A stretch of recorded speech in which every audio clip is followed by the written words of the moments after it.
Old to 63225. One entry costs £2.50 plus one standard network rate message. Or text bonus to 63225. 5 entries cost £5 plus one standard network rate message. Go to gbnews.com/win. Entries start at £2.50. Call 0903 686 3232. Calls cost £2.50 plus your network access charge. Or post your name and number to GB22 PO Box 8690 Derby DE1 9TT. UK only. Entrance must be 18 or over. Lines close at 4 p.m. on the 21st of August. This is a network giveaway. Entries will be pulled. Please check the closing time if listening or watching on demand. Good luck. Join me, Nana Akua, for an informative, interactive news programme with a difference. It's fun. No, he didn't say that, Dave. I'm so surprised. I think there's an element of truth to that. Join me from 3 p.m. every weekend, only on GB News, Britain's news channel. Hi, I'm Michelle Dewberry, and my show is your opportunity to cut through all the noise and dive in headfirst to some robust debates. Ideas clash. Situation, isn't it? Because the failure is you're deliberately avoiding my point. Nothing's held back. And if you think this is the end of it, wait for more. And we do not shy away from the difficult stuff. Sometimes I want to shake people and say, if only you understood. So join me on Jubes & Co. weeknights at 6 p.m. only on GB News, Britain's news channel. Welcome to Free Speech Nation with me, Josh Howard. This is the show where each week we see what's happening in the world of culture, current affairs and politics. First we'll say, welcome to the UK. Oh, thank you. And we're not afraid to use our free speech so that you can use yours. It's not controversial in the slightest to anyone who hasn't lost their mind. Free Speech Nation, Sunday nights at 7 p.m. only on GB News, the People's Channel, Britain's news channel. At GB News, we love to hear from you, our loyal community. So drop us a line at gbnews.com/yoursay. There you can talk to each other and also to the presenters live on air. gbnews.com/yoursay, because GB News is your channel, Britain's news channel. Breaking news, live updates, stories that matter. From the heart of the GB newsroom to every corner of Britain, with our team of dedicated journalists across the UK. GB News bulletins are there to deliver the latest news that matters to you. Bulletins on GB News, the People's Channel, Britain's news channel.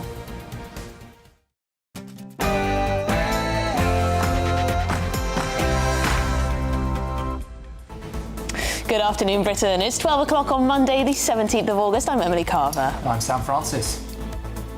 Well, Reform UK has unveiled a radical welfare shake-up plan that could ban all foreign nationals, including EU citizens with settled status, from claiming benefits.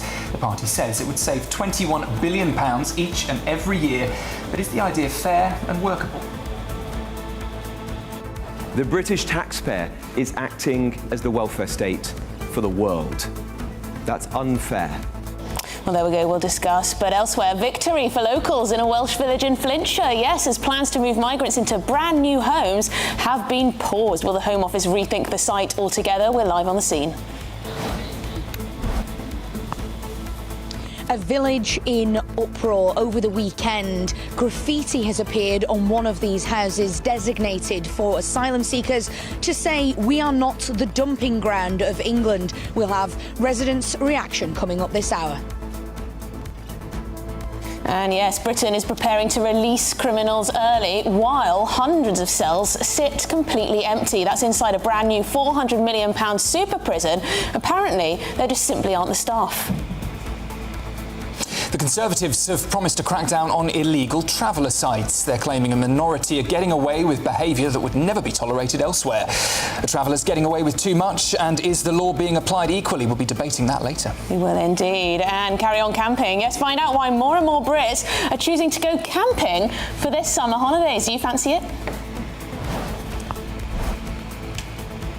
Yes, and lots more people choosing to camp this summer, maybe due to the hot weather, but over a third of people said that they firmly dislike the idea of a camping holiday. Well, I'll be chatting to happy campers here in West Witterings about what they love so much about the outdoor activity.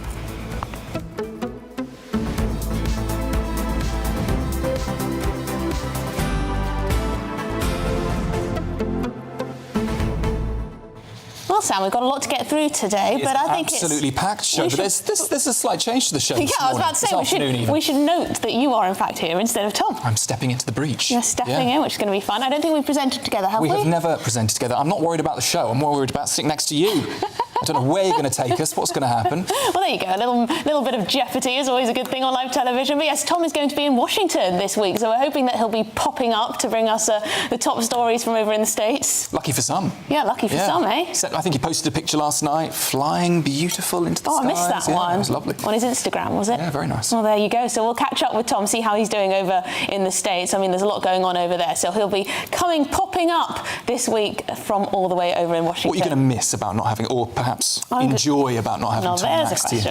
I'm going to miss terribly the way he likes to suddenly talk about a story from history that has a very slight tangential link to the main news story that we're covering. He throws in words that I've never even heard, I don't think even exist, but he says it so convincingly that you think, oh, OK, it sounds reasonable. But you know what? Space, trains...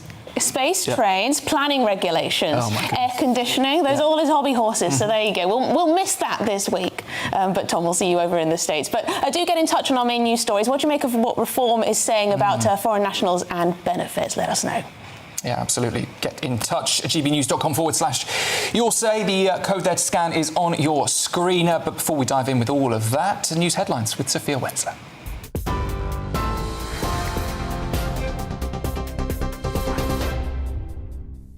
Sam, Emily, thank you and good afternoon. Your headlines at 3 minutes past 12. Robert Jenrick has vowed to end the foreign welfare rip-off and restore fairness to the system as he unveiled plans to strip foreign nationals of their right to claim almost all benefits in Britain under a Reform UK government. The party says the move could save around £21 billion annually. However, the ban would cover European Union nationals with settled status in the UK, something that would require Reform to renegotiate the Brexit deal with Brussels and could potentially mean British expatriates in the EU could lose out on the equivalent rights. Now, it's all part of a wider welfare shake-up, which will scrap key benefits to save £50 billion a year in total. The party's Treasury spokesperson also said, as part of its welfare to work policy, long-term claimants who are fit to work will be forced to do 20 hours of work a week in the community. The British taxpayer is acting as the welfare state for the world. That's unfair. We all know it. There are 6.6 million working-age people in the UK claiming out-of-work benefits. Among their number are many who can work, who should work, but have chosen not. It has emerged that Andy Burnham exchanged messages with someone impersonating Donald Trump's chief of staff. The Prime Minister was in contact with an unknown individual pretending to be top White House aide Susie Wiles before concerns were raised about the incident. It is understood that no messages of significance were sent and the suspicious activity was quickly reported to the appropriate authorities. The government is facing calls to publish the criteria for issuing emergency alerts following criticism that the national wildfire warning was unnecessary. Head of the Cabinet Office, Louise Hay, is understood to have signed off on the nationwide alert, which warned that barbecues and fireworks could start wildfires. The government has insisted the move met the required threshold and said it had taken the decision after a direct request from emergency services. However, according to the Telegraph newspaper, a 2014 Cabinet Office report warned that overusing mobile alerts would undermine public confidence in the system. But Minister of State for Housing and Planning, Matthew Pennycook, told GBNews it was an entirely appropriate response. We're telling people to not start open fires, to be very careful about how they dispose of cigarettes. That's absolutely right. And if that alert prevented the loss of one home, if it helped keep people safe, I think it was worth it. But of course, as I say, we've got to use those emergency alerts judiciously and sparingly. But I think it was entirely appropriate to issue them following the request of the fire and rescue services to do so. The oil and gas industry has urged Andy Burnham to approve two controversial North Sea developments as a public consultation on the UK's largest undeveloped oil field closes. The Rosebank oil field and the Jackdaw gas field are awaiting a final decision from the UK government on whether the projects can go ahead. Bosses said the project would result in £10.8 billion of investment, with more than three-quarters of this cash expected to be spent in the UK. They could also support 3,500 jobs. But environmental activists fear that the impact of extracting fossil fuels from the UK's largest remaining untapped oil field, which lies about 80 miles west of Shetland, would have an effect on climate change. GB News can reveal that an Eritrean man who was convicted of raping a pensioner outside a North London church entered Britain illegally. 33-year-old Brooke Desalagne was found guilty by a jury at Harrow Crown Court after they viewed CCTV footage capturing the attack. The assault took place on a grass verge beside St John's Church in Harrow, where he dragged an elderly man behind a hoarding in an apparent effort to hide what he was doing. Hollywood actress Hayden Panettiere, best known for her roles in Heroes and Nashville, has died at the age of 36. A representative for the actress confirmed the death, saying she was an incredible light and a force of nature who brought immeasurable love and joy to all those who knew her. Miss Panettiere spoke about giving up custody of her daughter, who she shared with ex-Vladimir Klitschko, while struggling with addiction in one of her final interviews. The cause of death has not yet been announced. Family, friends and fans of Bonnie Tyler are gathering today for the Welsh singer's funeral. The total eclipse of the Heart star, whose real name was Gaynor Hopkins, died in July at the age of 75.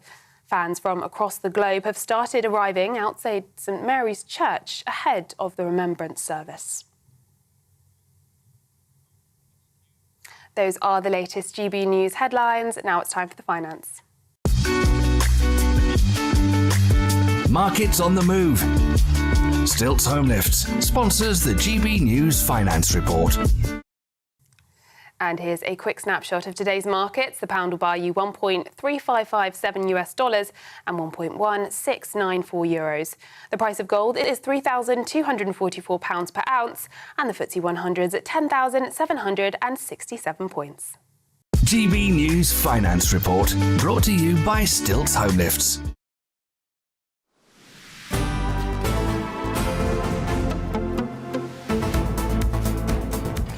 Thanks, Sophia. Well, the story leading the news this afternoon, Reform UK announcing their plans to ban foreign nationals from claiming almost all types of benefits if the party wins power. The British taxpayer is acting as a welfare state for the world. That's unfair. We all know it. There are 6.6 million working-age people in the UK claiming out-of-work benefits. Among their number are many who can work, who should work, but have chosen not to. Well, there's Robert Jenrick. The proposal is part of a wider plan to cut more than £50 billion a year from the welfare bill. Reforms say restricting benefit access for foreign nationals could save around £21 billion every single year. So, news editor for the Press Association, Theo Usherwood, joins us now to go through some of the details of this policy. Theo, good afternoon to you. There's quite a lot in here this afternoon. Just break down for us exactly what Reform is proposing and who would be affected first. Yes, so what Reform is proposing, as you say, is to save £21 million a year by restricting benefits for foreign nationals and for EU citizens who live in the UK with settled status. Most benefits for foreign nationals, they're not entitled to them. And when it comes to those with EU settled status, there's a reciprocal arrangement. So whilst they receive benefits in this country, British expats who live in places like Spain or France, they're also entitled to benefits from those particular countries. And this will require, and Reform has been perfectly open about this, a renegotiation of that Brexit deal, which of course provides a reciprocal arrangement.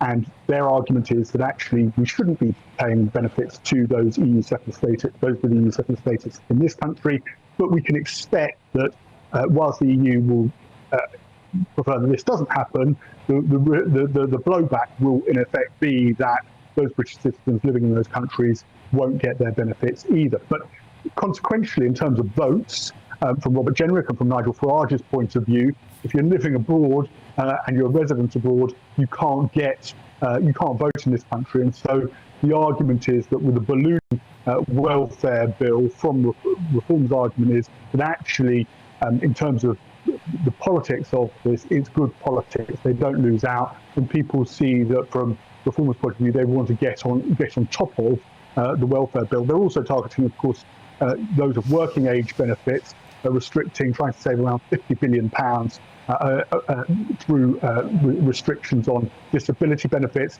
That's a huge saving, by the way, to put that to scale.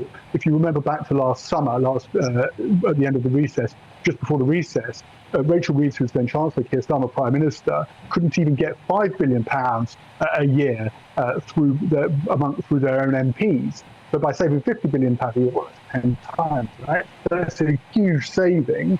But of course, there are those who would be worried that those who, when it comes to those assessments, could be left in poverty. And I was on speaking to yourself, Sam, with Dawn over the weekend, and when Robert Jenrick, when this was first mooted in the Sunday Telegraph, this idea ahead of the announcement today, there was a huge amount of concern from many of your viewers, and indeed there will be amongst the disability community right up and down the country, particularly in constituencies in the Red Wall, that this will target those on benefits. And you can point to what Boris Johnson and Rishi Sunak did when they were running the country after the 2019 general election. They had the opportunity to limit benefits, given we had quite significant inflation at the time, and benefits always went up in terms of in line with inflation. So there is a danger that whilst this will appeal to, as Nigel Farage and Robert Jenrick tried to get back on the front foot after a difficult few weeks, make no bones about it, with this policy announcement, that it will appeal to Conservative voters who recognise the difficulties with the welfare bill. But at the same time, there is a danger that it could alienate younger voters, and it could alienate Labour voters who would be thinking about voting Reform at the next election. Yeah. All right, Theo Ushwood, thank you very much indeed for setting that all out for us, news editor for the Press Association. Sam, that's the difficulty. There will be many people who are considering voting Reform who are in receipt of benefits like PIP. Will they respect the boldness of this type of reform, or will they be concerned that perhaps it's their PIP that's going to be taken away, even though Reform do say that they're going to be changing it into a sort of one-size-fits-all, well, a sort of different type of benefit? Yeah, it's one thing to say the system is broken. The other thing is people are now going to lose out under this policy, but it has to be fixed somehow, and I suppose Reform are now stepping into that remit of starting to put facts and figures out onto the table for people. So, well, should we speak to the Head of Advocacy and Policy at Tax Justice UK, Caitlin Boswell. Caitlin, should we start with the benefits for foreign nationals? A lot of people will be concerned that quite so many, hundreds of thousands of people who aren't British citizens are in receipt of these benefits. What are your thoughts? Hi, thanks for having me. I would start by saying that something good about this country, at least in principle, is that we all pay into a social security net to provide basic support when we need it most, whether we were born in the UK or not, like so many of the people that keep our essential services going by caring for our loved ones or keeping our supply chains moving. This is a classic divide and rule tactic that's trying to pit people against each other rather than tackle the very real issues this country is facing, like an ongoing cost of living crisis, leaving millions unable to afford the basics, or a social care system that's not fit for purpose. And I think when you think about what people in this country have been through over a decade of harsh austerity measures, cutting our public services to the bone, it's no wonder so many people are struggling and so many areas are deprived of jobs and opportunities. But Caitlin, sorry to interrupt, but haven't we been told for years and years that the justification for mass immigration into this country is that it's a net benefit for the economy? If people who have moved here, have settled status or whatever, are actually costing the taxpayer in benefits, then that's not a net positive for our economy, is it? Well, the vast majority of people who were not born in the UK are already not able to access the public safety net, whether they're here for work, education or family. And if you think about the things that really keep our economy thriving and people going, our NHS, our social care system, education, migrants are the backbone of a lot of our essential services and a huge contributor to our economy. So rather than taking away basic support from people who are already pushed to the margins, any serious new government needs to think about how they can go about really investing in our communities, in our economy. And that starts by taxing the extreme wealth at the top, of which there's more than enough to go around to ensure all our communities can thrive. For example, they could start by equalising how the tax system treats income from wealth and work by reforming the capital gains tax system. That would raise the same amount of money. So essentially you're saying you have no worry about the welfare state growing and growing and growing and foreign nationals receiving benefits in this country, whether it's universal credit, housing benefit, whatever else. You just want to tax the rich to pay for it. I'm not concerned about those issues. What I'm concerned about is the fact that record numbers of people are reliant on food aid. So you're not concerned with the welfare state ballooning in the way that it has? The way in which we need to ensure that people can work if they're able to, and that people can thrive in all our communities, is by actually rewiring our economy so that it works for everyone. And that does start by ensuring that we have public services that are running, that we have a mass council housing programme set across the country, jobs in areas that have been left behind. It sounds like you'd want to spend a lot of money, and people have the highest tax burden they've had since the Second World War. So I'm not sure exactly where you want to squeeze. I mean, a wealth tax seems to be your answer to everything, but we've seen in other countries that have implemented them, they're hugely bureaucratic and raise little to no money in the end. Well, I would say that the reforms we're talking about look at taxing wealth more in its entirety. And when you ask who are we looking to squeeze, we would be asking the very richest in this country who can well afford it and who have got away for years with paying lower effective tax rates than ordinary people, like your viewers and listeners. So if you look at you have to earn an income in order to invest in an asset. You know, you don't just gain wealth from nowhere, unless you're very lucky indeed to have inherited it all and sit on your bum. But most people have worked for their money. Are you worried about incentives here? You know, why work hard if it's going to be taken away from someone who thinks they know better in government?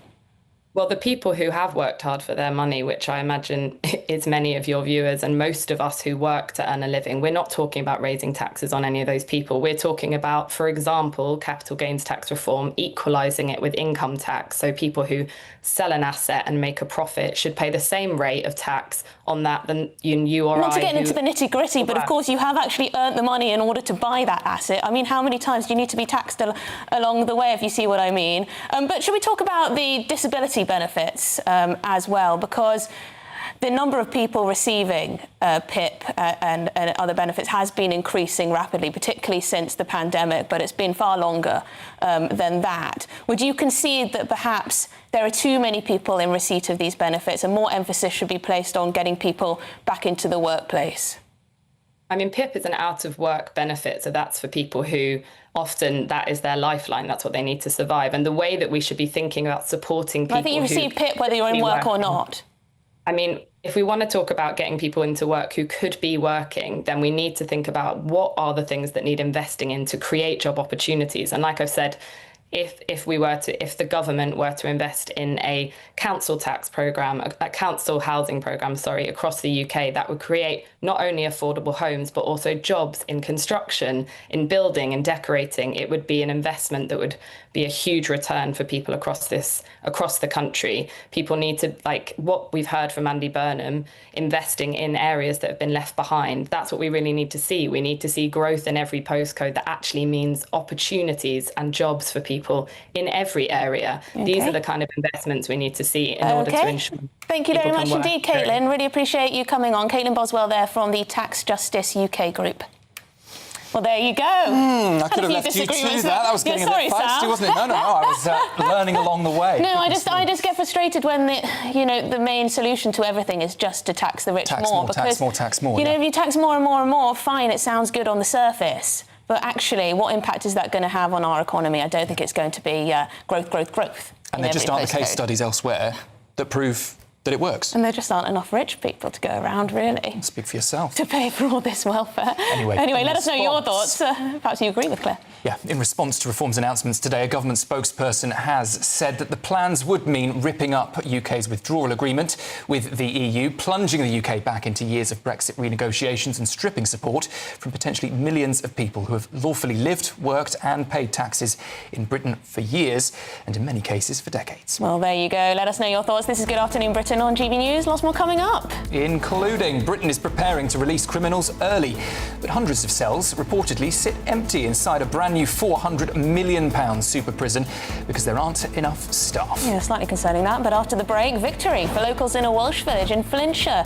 Yes, plans to move migrants into the area, into brand new homes, have been paused by the Home Office, so they're rethinking the entire site will be their life. All of that, much more to come. You're with GB News, Britain's news channel.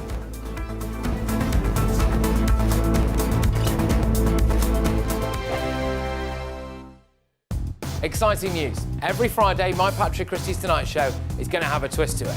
We're welcoming some special guests. You. That's right, on Fridays I'm going to be doing my show in front of a live studio audience because this show is about you and what you have to say. It's going to be the same big debates, same big topics, same big opinions. But every Friday night at 9 p.m, you are invited to come on down to Patrick Christie's Tonight to be a part of the action. Only on GB News, the People's Channel, Britain's news channel. 5 hosts, 5 opinions, 5 fearless debates, 5 unfiltered takes on the day's news. 5 reasons not to be anywhere else on Saturday night. This is the Saturday 5. You got me.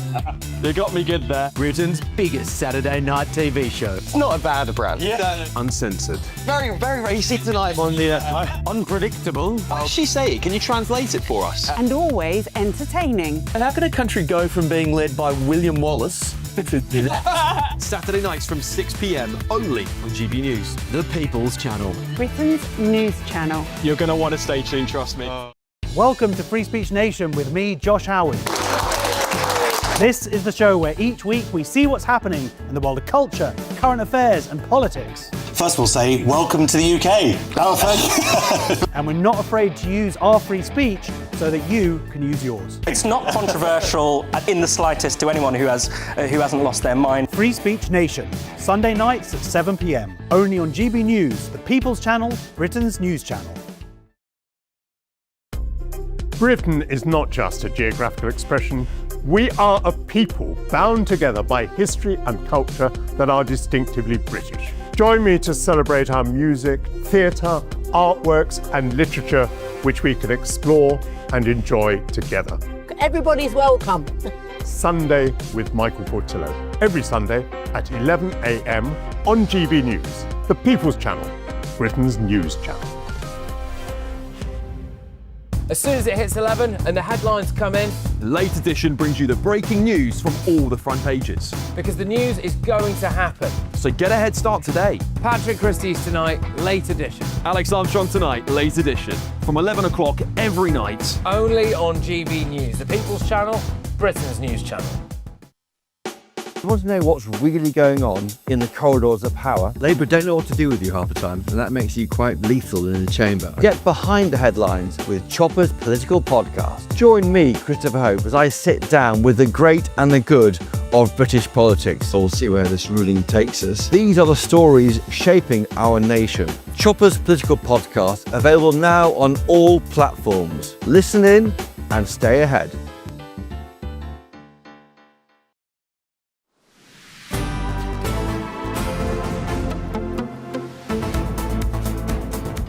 Well, good afternoon, Britain. Welcome back. It's 12:25. Now, a tiny Welsh village, we were reporting on this actually last week, well, they were left outraged after it was revealed that the Home Office planned to house asylum seekers in its old village hall, which had been transformed into new homes.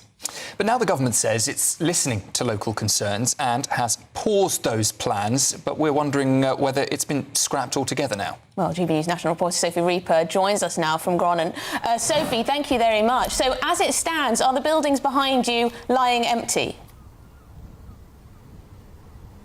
That is what we understand. As you say, this is a tiny, tiny village. And by tiny, we mean quite literally 1,600 people. People this morning have been telling me there is one shop. There's no hairdresser or barber. It's almost impossible to get a doctor's appointment. And yet 13 of the 15 dwellings behind me were proposed as housing for asylum seekers. Although this weekend, the Home Office has now said they've paused that scheme. That word pause there, a little bit tenuous. We don't know yet whether it's been scrapped altogether.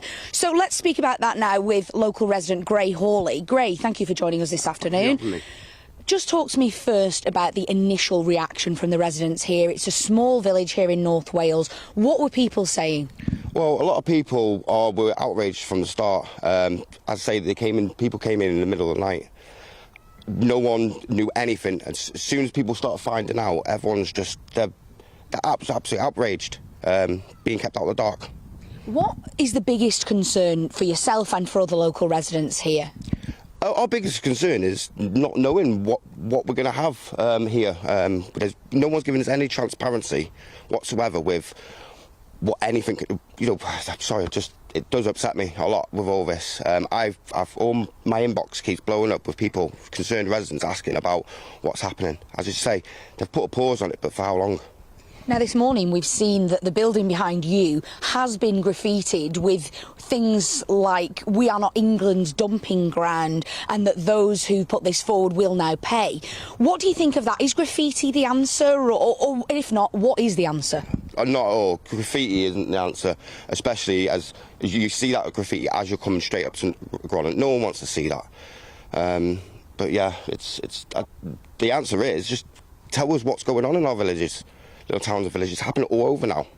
I can tell that this is actually making you quite emotional. I know you've lived here or you're from here originally, aren't you? Yeah. And what happens now? Of course, we've seen the Home Office have said that it's paused.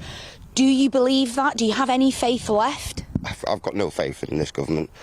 As I say, it's been paused, but for how long? Or where are they going to move next to? Are they going to, another little, one of our little towns around here, villages? Don't know.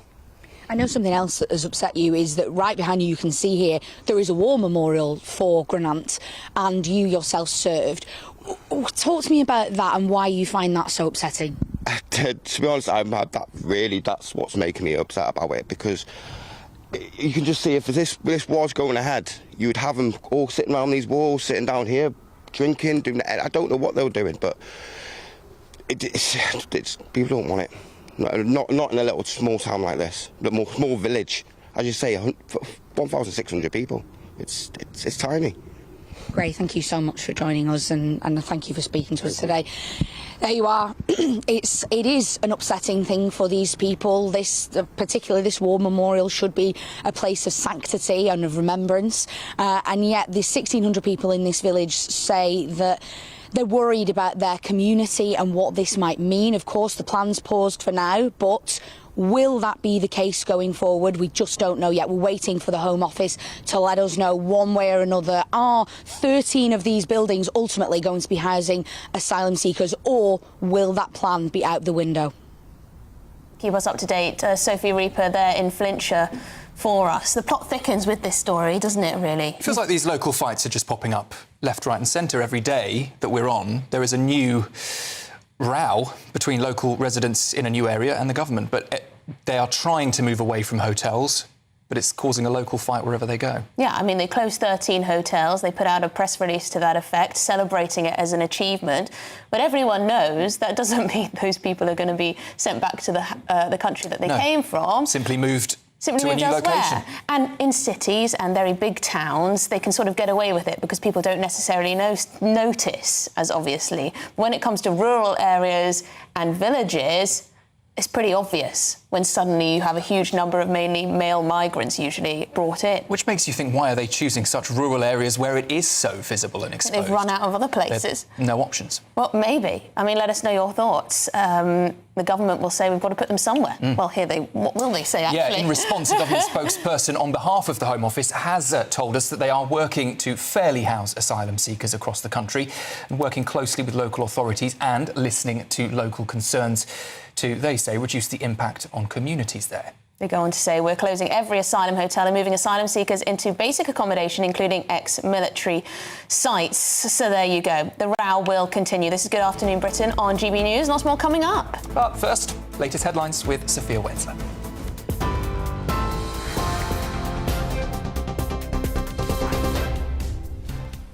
Sam, Emily, thank you. Your headlines at 12:31. Robert Jenrick has vowed to end the foreign welfare rip-off and said Reform UK will restore fairness to the system. It comes as the party has unveiled plans to strip foreign nationals of their claim almost all benefits in Britain under a Reform UK government. The party says the move could save around £21 billion annually. It has emerged that Andy Burnham exchanged messages with someone impersonating Donald Trump's chief of staff. The Prime Minister was in contact with the unknown individual pretending to be top White House aide Susie Wiles before concerns were raised about the incident. The oil and gas industry has urged Andy Burnham to approve 2 controversial North Sea developments as a public consultation on the UK's largest undeveloped oil field closes.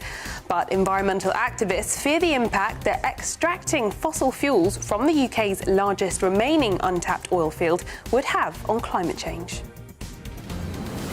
Hollywood actress Hayden Panettiere, best known for her roles in Heroes and Nashville, has died at the age of 36. A representative for the actress confirmed the death, saying she was an incredible light and a force of nature who brought immeasurable love and joy to all those who knew her. Those are your headlines for now. I'll have more news at the top of the hour. Tune in to GB News Radio wherever you are. Online, on DAB digital radio, on TuneIn, on Radio Player, on Nation Player and on your smart speaker. Just say, play GB News.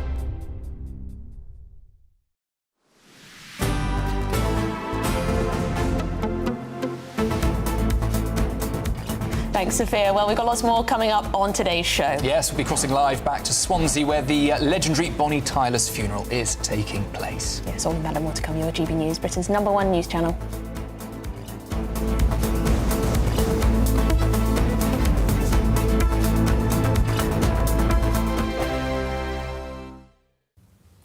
Hi there, welcome to the latest update from the Met Office for GB News. It's another warm day in the south with some sunshine, but it will turn increasingly wet in the north with outbreaks of at times heavy and persistent rain courtesy of this weather system. Low pressure moving close to Iceland, dangling its weather fronts into Scotland, Northern Ireland and Northern England. That's bringing extensive cloud across the UK at the moment and a few showers even in the south. But through the afternoon, a lot of that cloud in the south at least will lift and break, certainly across Wales and the southwest, a few breaks towards the southeast. But it will turn damp towards the north. A relatively warm and humid day for many. The highest temperatures will be in the south, temperatures reaching 26 or 27 Celsius. And it's clear spells to end the day for Wales, central southern England, the southwest. 1 or 2 showers always possible into the southeast as well as East Anglia. Very little rainfall in the grand scheme of things. Now for Northern England, Northern Ireland and more especially for Scotland, it is turning increasingly damp. Some heavy and persistent rain reaching western Scotland by the evening. Clear though towards the far north and northeast of the country. Now, overnight, that rain will turn more widespread and it will be heavy at times across the northern half of the UK, reaching North Wales, parts of the North Midlands, even into Norfolk. But further south, it stays largely dry. Additional cloud cover coming through, and that cloud will be lowering to give a few patches of rain and drizzle here and there, but no useful rain for the time being. A warm night to come for many, nevertheless, with that cloud and the relatively high humidities. Then we get off to a grey start in many places on Tuesday. Some showers moving across the country, light and scattered in nature. And then a little brighter into the afternoon once again in the south, staying grey in the north with further showers at times. Thank you, Britain, for the thousands of you who are becoming friends of GB News every week. You're not only watching and listening to our programmes, you're becoming part of them too.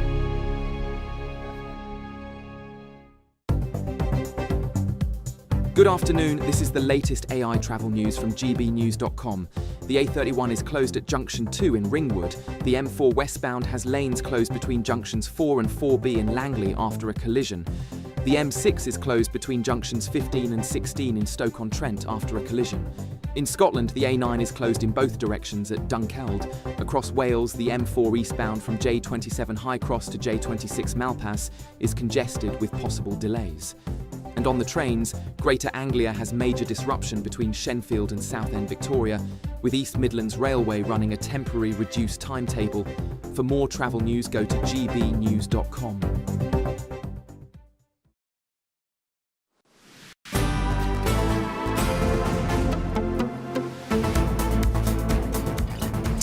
12:36, good afternoon, Britain. Well, Britain's newest super prison, costing £400 million, has hundreds of empty cells because it can't recruit enough staff. Yes, this is HMP Millsike near York, and it has space for 1,500 prisoners, but still has 350 cells left empty.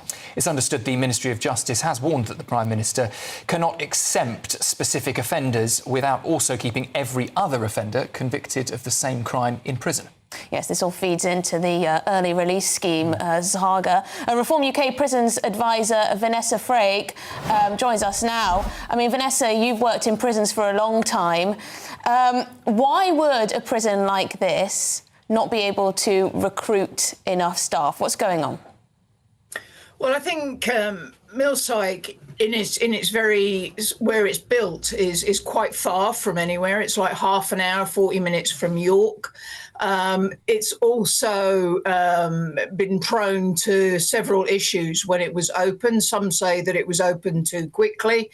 Also, it was given to the private sector, to Mighty, who have never run a prison before, which in my experience with Mighty, I was rather shocked that they got the contract. But, you know, to me, it comes down to three critical issues here. We're talking the frontline shot. So, you know, the problem isn't just hiring people, it's keeping them. Once new recruits are trained, they're thrust straight out onto the wings and immediately resign, you know, after experience high stress, a volatile environment, of a maximum jail-like Millsike. There's also the safety and the inexperience. You know, the one of the last Independent Monitoring Board reports said that they actually felt unsafe walking around the landings because the staff were inexperienced. They were leaving doors open, which in itself was causing issues. And of course, the other thing is, being the private sector, they operate on a very tight shoestring. So they have fixed margin government contracts, which makes it difficult for them to private outsource offers of competitive pay, retention fees, etc. And they can't compete with the public sector.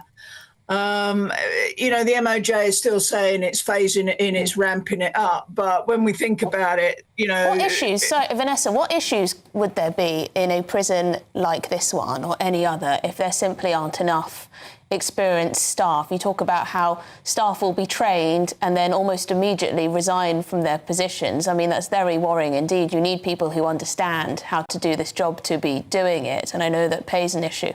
But what kind of problems might arise in a prison if they don't have enough or enough experienced staff? Well, obviously, you know, you don't want a jail such as Millsike to be run by prisoners. You want it to be run by staff. And that is a very real danger when you've got inexperienced staff on landings who haven't got the experience to cope with difficult prisoners, volatile situations, things like that. But, you know, this was the flagship of the Tory government, later opened by the Labour government. And it was said that it was opened too soon, too quickly. And I tend to agree with that. I think procedures, you know, with any new prison, it takes probably 6 to 8 months for everything to bed in. You're always going to get teething difficulties. But with the staffing situation, I'm not sure how Millsike is going to get its head around this. You know, we're releasing dangerous criminals and we've got 300 odd beds sitting at Millsike. It's ridiculous.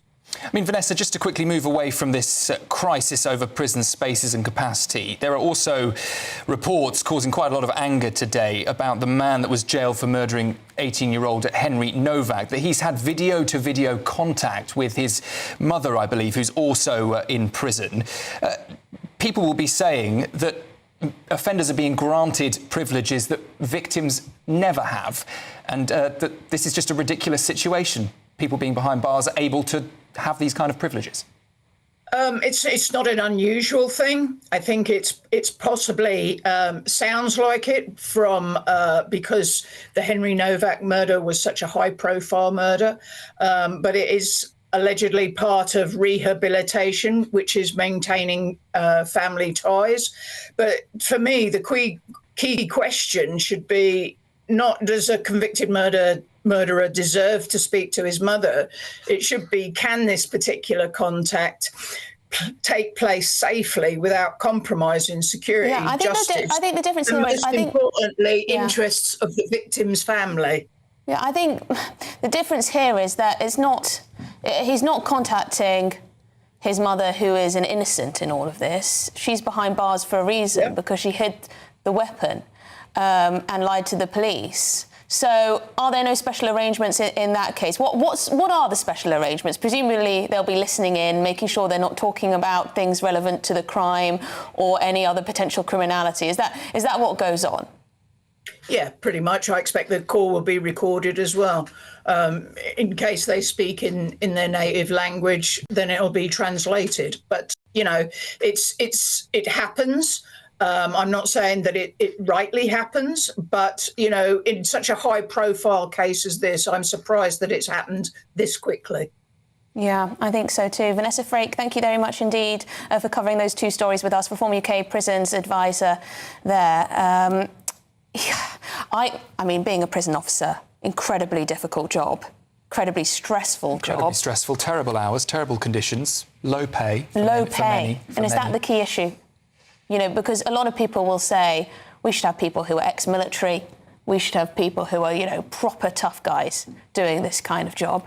But if you pay them so little, often, I know you can go up the scale if you last that long with the retention by the sounds issues. of it, the retention's shocking. Yeah, you know, even someone who considers themselves quite tough might find it rather difficult.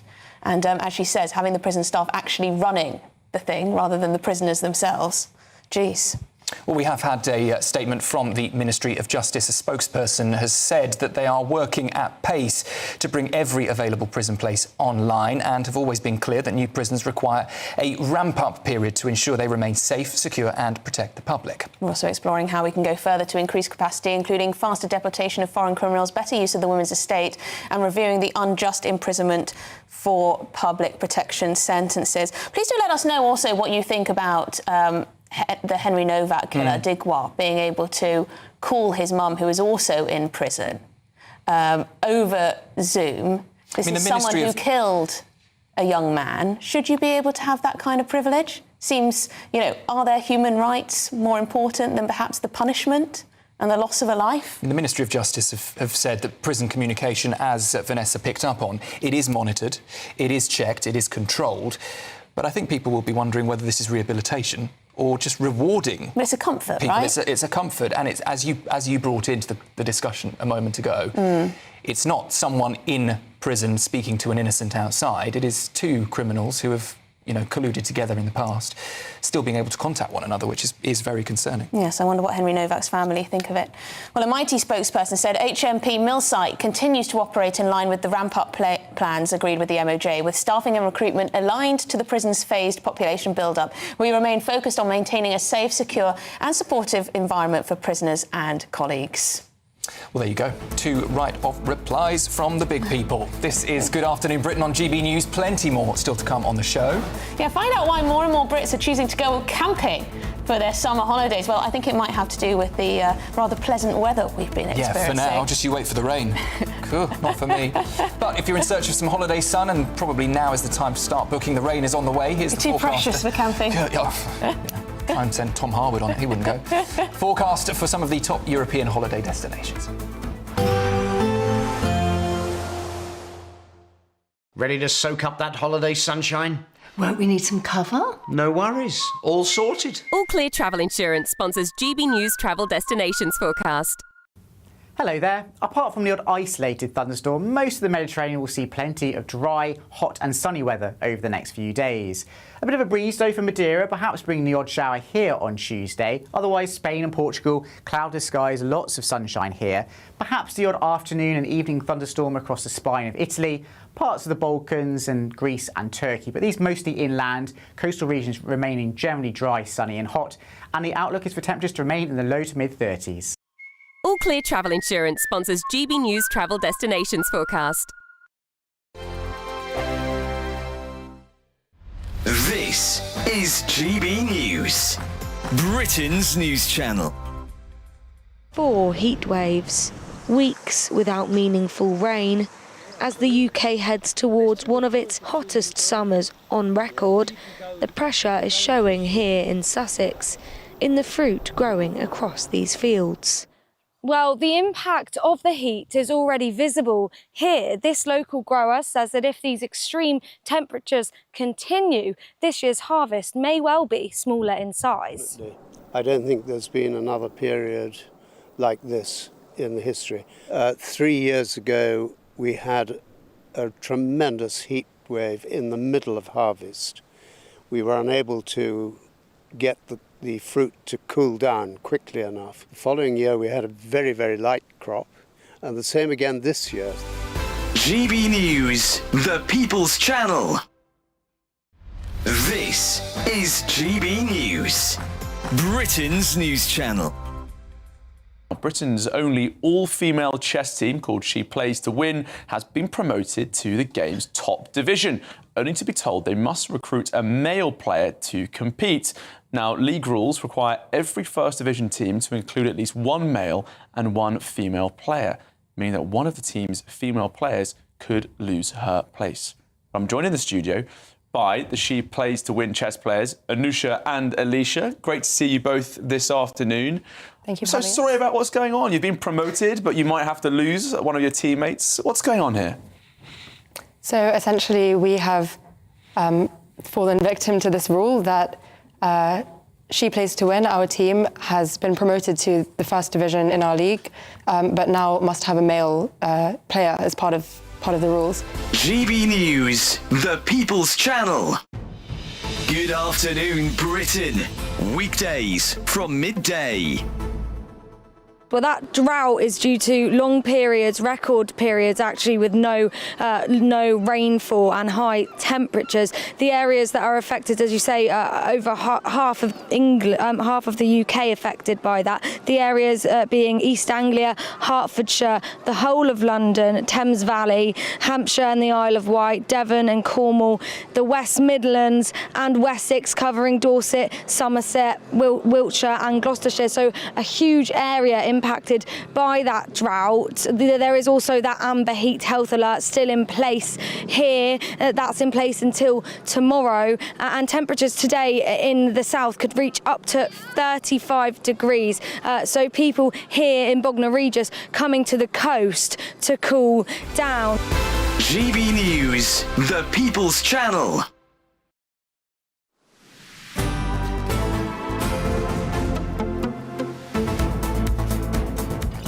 Welcome back, 12:49. You're with Sam and Emily. Well, the hot summer, as I'm sure you've noticed, has been great news for Britain's tourism industry, with more and more of us choosing to go on holiday here at home. Yes, and one of the areas that's becoming very popular indeed is camping.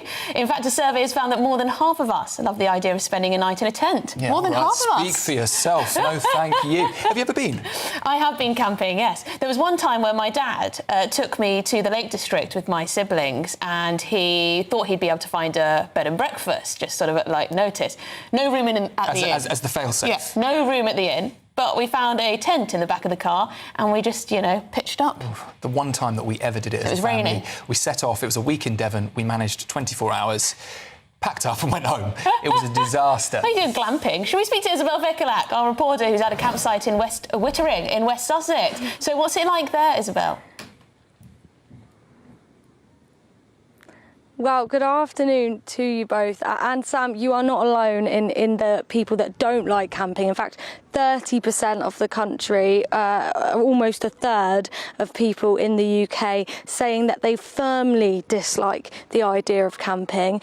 So not just you, although as you say there, over half the country, 52% of people do absolutely love it. And I'm here in Scott's Farm Family Campsite in the West Witterings. It's brilliant here. You've got lots of facilities, just a few minute walk up down from the beach here. And of course, with this lovely weather we've been having, we've had some very happy campers today. You guys, you're among the 52% of people that love camping. What do you love so much about camping? I've got Kerry and Ava here. Tell me.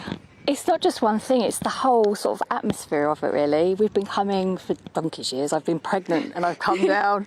My daughter, she's 16 now, and we were here when I was pregnant with her, and it's to say we come here to Scots every single year, year in, year out. We've done electric when the kids were small, we've done just with non-electric. Obviously now they're older, they don't all come anymore, but no, we just love it. We love it when it rains as well. I mean, it's been so hot this summer, but actually today you've got a bit more of a cool breeze. It's a bit nicer really for camping. It is, yeah, and sometimes it's just a bit unbearable, unless you're down at the beach, then.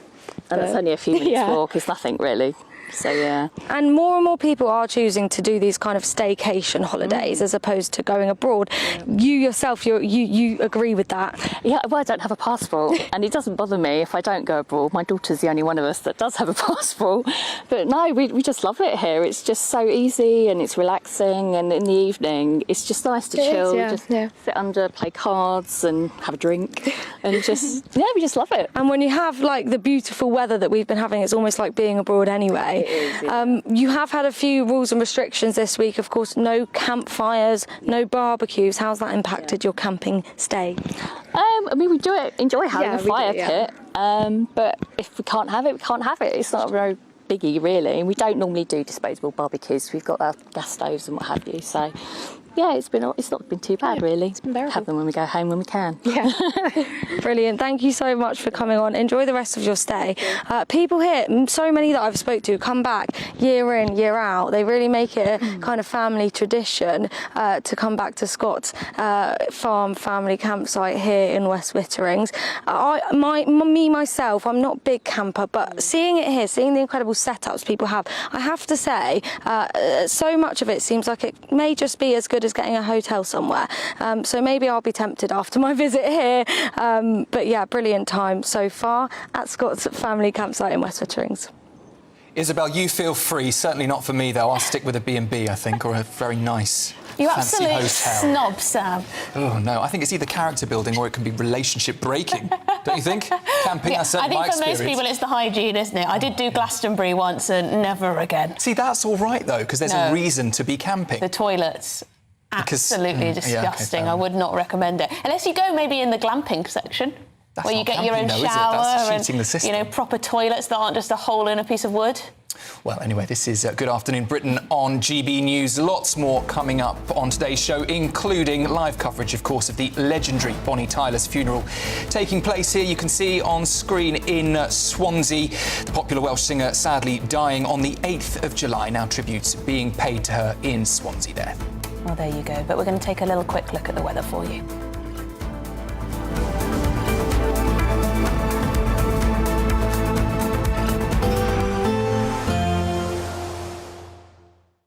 Expect warm spells with the odd rude interruption. Box Boilers sponsors the weather on GB News. Hi there, welcome to the latest update from the Met Office for GB News. It's another warm day in the south with some sunshine, but it will turn increasingly wet in the north with outbreaks of at times heavy and persistent rain, courtesy of this weather system. Low pressure moving close to Iceland, dangling its weather fronts into Scotland, Northern Ireland and Northern England. That's bringing extensive cloud across the UK at the moment, and a few showers even in the south. But through the afternoon, a lot of that cloud in the south at least will lift and break, certainly across Wales and the southwest, a few breaks towards the southeast. But it will turn damp towards the north. A relatively warm and humid day for many. The highest temperatures will be in the south, temperatures reaching 26 or 27 Celsius. And it's clear spells to end the day for Wales, central southern England, the southwest. One or two showers always possible into the southeast as well as East Anglia. Very little rainfall in the grand scheme of things. Now for Northern England, Northern Ireland and more especially for Scotland, it is turning increasingly damp. Some heavy and persistent rain reaching western Scotland by the evening. Clear though towards the far north and northeast of the country. Now, overnight, that rain will turn more widespread and it will be heavy at times across the northern half of the UK, reaching North Wales, parts of the North Midlands, even into Norfolk. But further south, it stays largely dry. Additional cloud cover coming through, and that cloud will be lowering to give a few patches of rain and drizzle here and there, but no useful rain for the time being. A warm night to come for many, nevertheless, with that cloud and the relatively high humidities. Then we get off to a grey start in many places on Tuesday. Some showers moving across the country, light and scattered in nature. And then a little brighter into the afternoon once again in the south, staying grey in the north with further showers at times. Expect warm spells with the odd rude interruption.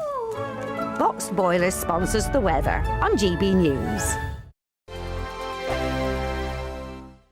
It's the final week to see how you could win over £65,000 in prizes. You could be our latest Great British Giveaway winner. First of all, we want to give you £60,000 in tax-free cash. Plus, you'll also receive a fine gold bar worth over £5,000. For a chance to win, text GOLD to 63225. One entry costs £2.50 plus one standard network rate message. Or text BONUS to 63225. 5 entries cost £5 plus one standard network rate message. Go to gbnews.com/win. Entries start at £2.50. Call 0903 686 3232. Calls cost £2.50 plus your network access charge. Or post your name and number to GB22 PO Box 8690 Derby DE1 9TT. UK only. Entrants must be 18 or over. Lines close at 4 p.m. on the 21st of August. This is a network giveaway. Entries will be pulled. Please check the closing time if listening or watching on demand. Good luck. Bold. They are under no illusion. Ray. Are you a human trafficker? Boundless. I've had enough of the nonsense, and I'm not afraid to say it. Don't get us on the BBC. Every weeknight, I tear through the headlines. The smell of gasoline. Should we be worried about it? From Westminster madness to cultural war chaos. What I'm going to do now is they are throwing things out the car as we speak. Get ready, Britain. Here we go. Patrick Christie tonight, weeknights from 9 p.m. only on GB News, Britain's news channel. I've been in Westminster for a long time, but I know that though power may be here, its effect on people's lives is across the whole of the country. We may be where rules are made, but it's where they're implemented that matters. Join me, Jacob Rees-Mogg, for forthright and frank discussion on where Britain has come from, where it's going, and where it will end up. That's State of the Nation, Monday to Thursday, 8 to 9 o'clock. Vox Populi, Vox Dei. From cold mornings to warm family brunches. From football to tennis in the car. In the kitchen. GB News Breakfast is there. With the stories you need and the conversations that matter. Anyway, let's talk business. Well, it has been a historic night in British politics. It's astonishing, isn't it? We're here again. To start your day just right. GB News Breakfast. Every morning from 6 a.m. Only on GB News. Britain's news channel. You want to know what's really going on in the corridors of power? Labour don't know what to do with you half the time, and that makes you quite lethal in the chamber. Get behind the headlines with Chopper's Political Podcast. Join me, Christopher Hope, as I sit down with the great and the good of British politics. We'll see where this ruling takes us. These are the stories shaping our nation. Chopper's Political Podcast, available now on all platforms. Listen in and stay ahead.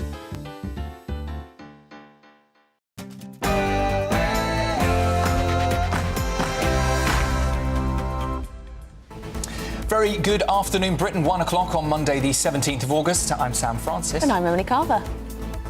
Reform UK has unveiled a radical welfare shake-up plan. It would ban all foreign nationals, including EU citizens with settled status, from claiming most benefits. The party says it could save £21 billion a year. Is the idea fair and workable? The British taxpayer is acting as the welfare state for the world. That's Well, in total, Reform say that they could save £50 million off the welfare bill. But could they really? And is it going to mean more Brexit battles when we know how difficult it was last time?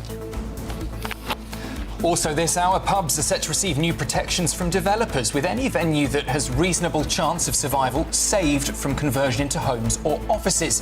But is this the lifeline that Britain's struggling local pubs desperately need? Elsewhere, Britain is preparing to release criminals early, while hundreds of cells sit empty inside a brand new £400 million super prison. Apparently there aren't enough staff. The Conservatives are promising a crackdown on illegal traveller sites. They claim a minority are getting away with behaviour that would never be tolerated elsewhere.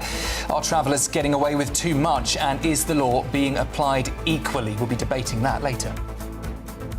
And yes, find out why more and more Brits are choosing to go camping for their summer holidays. Apparently more than half of us love a night in a tent. No, thank you. But to Wales, where we are saying goodbye to the legendary Bonnie Tyler as her funeral cortege travels through Swansea this afternoon.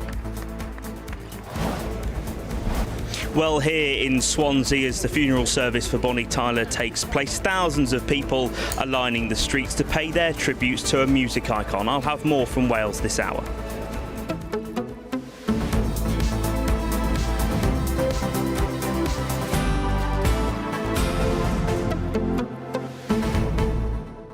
Well, yeah, we were discussing the prison system, and in particular, Henry Novak's killer. He's been allowed prison-to-prison video chats, this is in The Sun today, with his, they call her, his jailbird mum. Of course, she was imprisoned as well, and is in prison currently, because she hid the weapon and also lied to the police. But, as they point out, Henry's grieving mum can never speak to her son again, and that's the point, isn't it? Should they really be having Zoom-to-Zoom calls between prisons? They're in different prisons. Henry Novak's killer, Digwa, and his mother, should they be allowed to have conversations? Now, Vanessa Frake, Reform UK's prison advisor, she was saying that this is quite common, and that those calls will be recorded and they'll likely not be able to speak in their mother tongue, so they'd have to conduct the conversations in English or be translated so that they can check everything, check they're not, conspiring to commit another crime or whatever. But is this justice? Is this justice, Sam?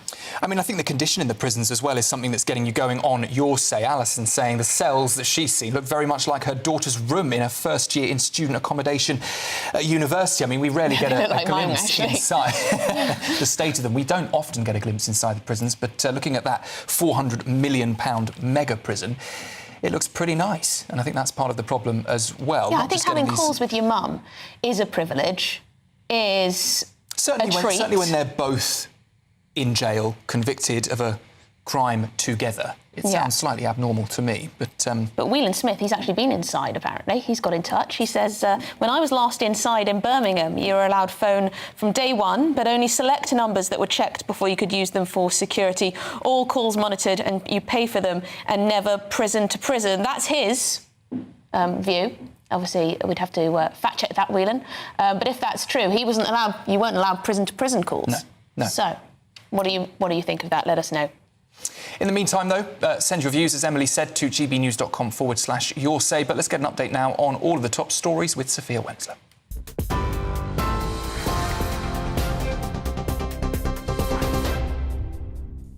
Sam, Emily, thank you and good afternoon. It's just gone 1 o'clock. Your top stories this hour. Robert Jenrick has vowed to end the foreign welfare rip-off and restore fairness to the system as he unveiled plans to strip foreign nationals of their right to claim almost all benefits in Britain under a reform government. The party says the move could save around £21 billion annually. However, the ban would cover European Union nationals with settled status in the UK, something that would require reform to renegotiate the Brexit deal with Brussels and potentially could mean British expatriates in the EU losing equivalent rights. It's all part of a wider welfare shake-up which will scrap key benefits to save £50 billion a year in total. The party's Treasury spokesperson also said, as part of its welfare to work policy, long-term claimants who are fit to work will be forced to do 20 hours of work a week in the community. The British taxpayer is acting as the welfare state for the world. That's unfair. We all know it. There are 6.6 million working-age people in the UK claiming out-of-work benefits. Among their number are many who can work, who should work, but have chosen not to.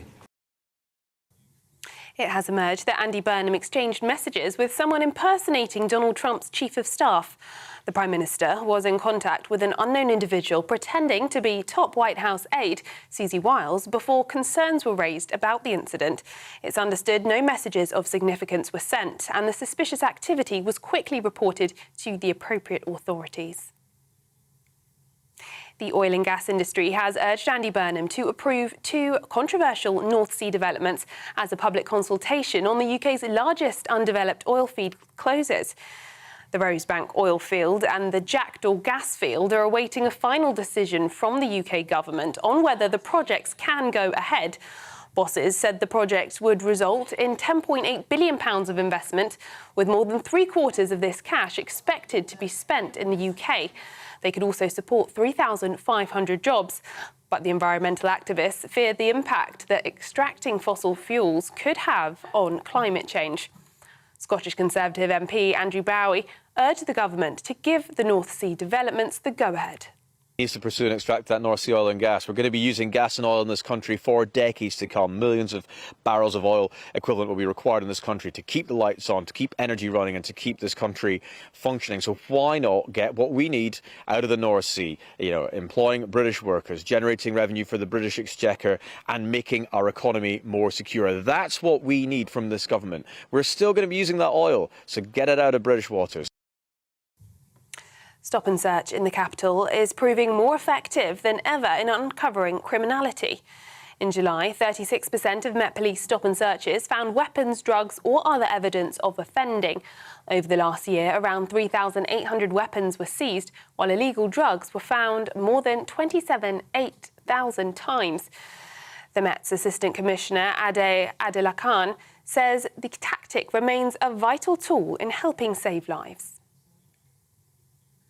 5 teenage boys were killed after their car was driven the wrong way down a motorway in County Kildare.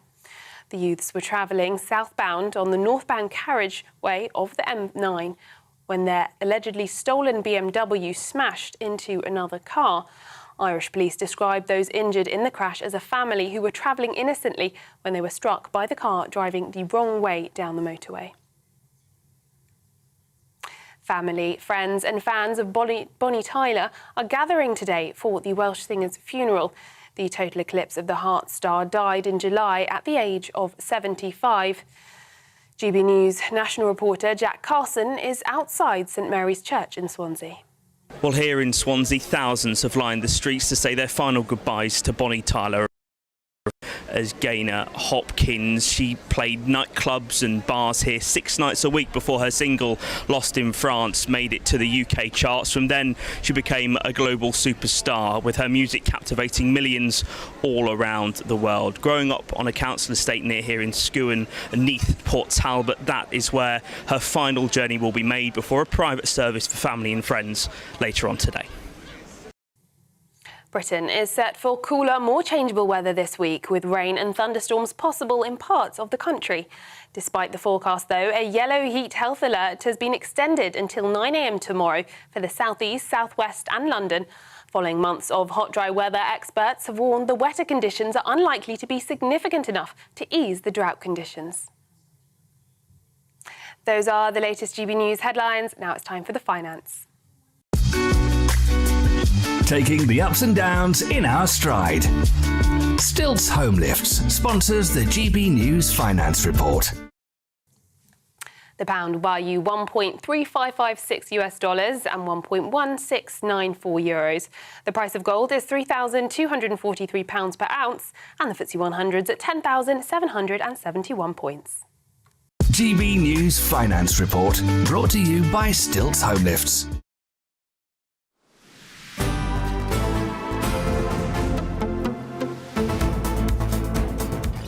Welcome back. This is Good Afternoon Britain with me, Emily and Sam Francis. Now, Reform UK has announced plans to ban foreign nationals from claiming almost all types of benefits if they win power.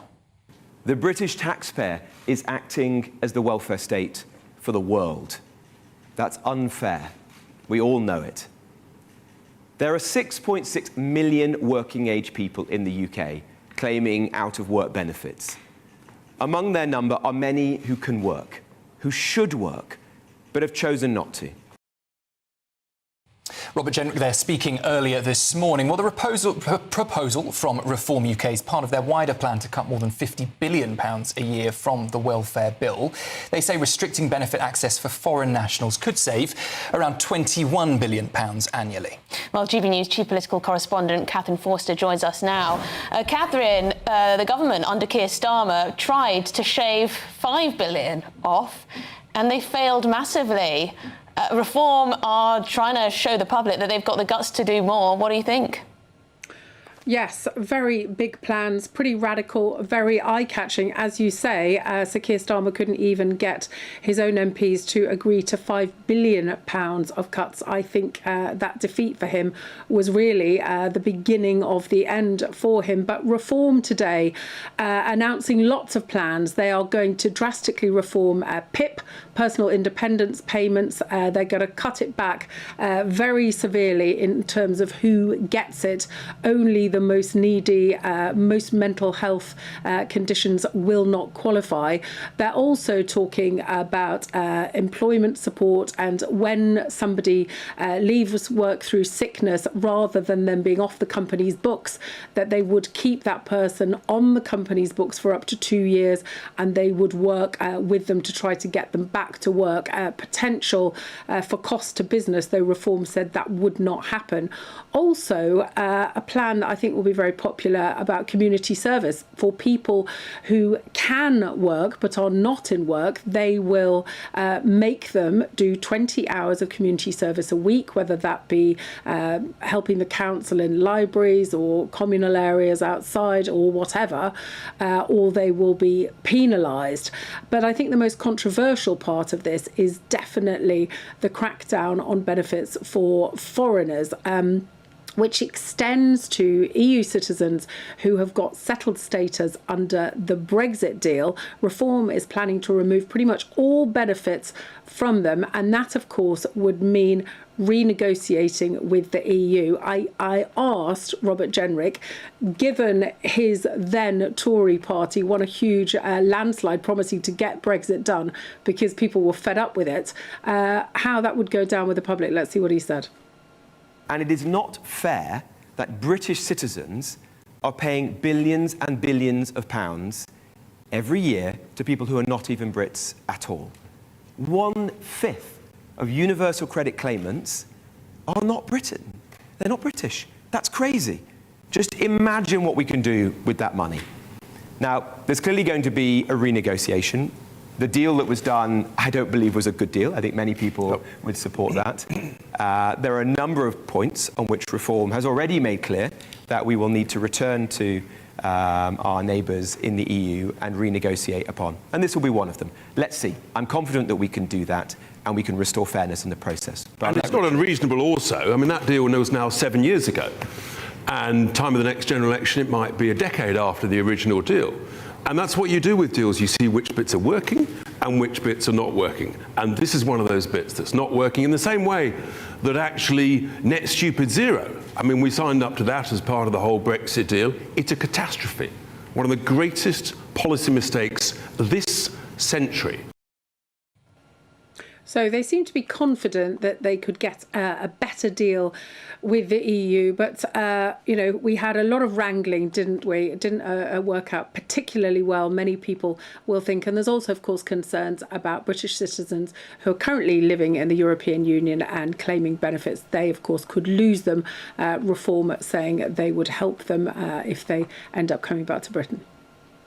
Well, it's quite interesting, though, Catherine, because there are a lot of Brits who are living abroad in the European Union who are still claiming UK-based benefits. I just wonder if they're banking on the fact that there are so many more people from the European Union who are in Britain claiming benefits than there are Brits in the rest of the European Union claiming benefits in those countries. There's a real imbalance there, like there was when we were members of the European Union. Yes, I think that's definitely part of it. They did mention that there's far more Europeans living and working in Britain than there are British people living and working in the European union. But I do think this is going to be difficult. Richard Tice, of course, saying, look, it's been years and there's other things that they want to renegotiate with Europe as well, not least, of course, their plans to send migrants back to the French coast, something that whoever is president of France may have something to say about, though, of course, President Macron seems to be on his way out. And Catherine, just briefly and finally, Conservatives and Labour, as expected, are saying that this plan is unworkable in their words, but all parties pretty much are accepting at least something has to be done. So if they're saying Reform's plan isn't viable, it's wrong, what's the alternative? Yes, well, the Tories have said that it's cobbled together.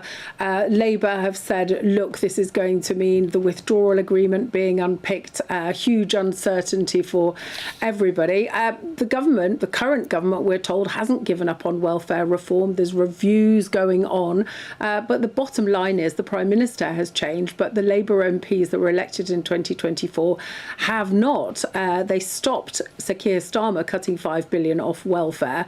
Are they really going to agree to welfare cuts? We hear again and again how the welfare bill is out of control, and yet Labour MPs so far haven't had an appetite to take that on.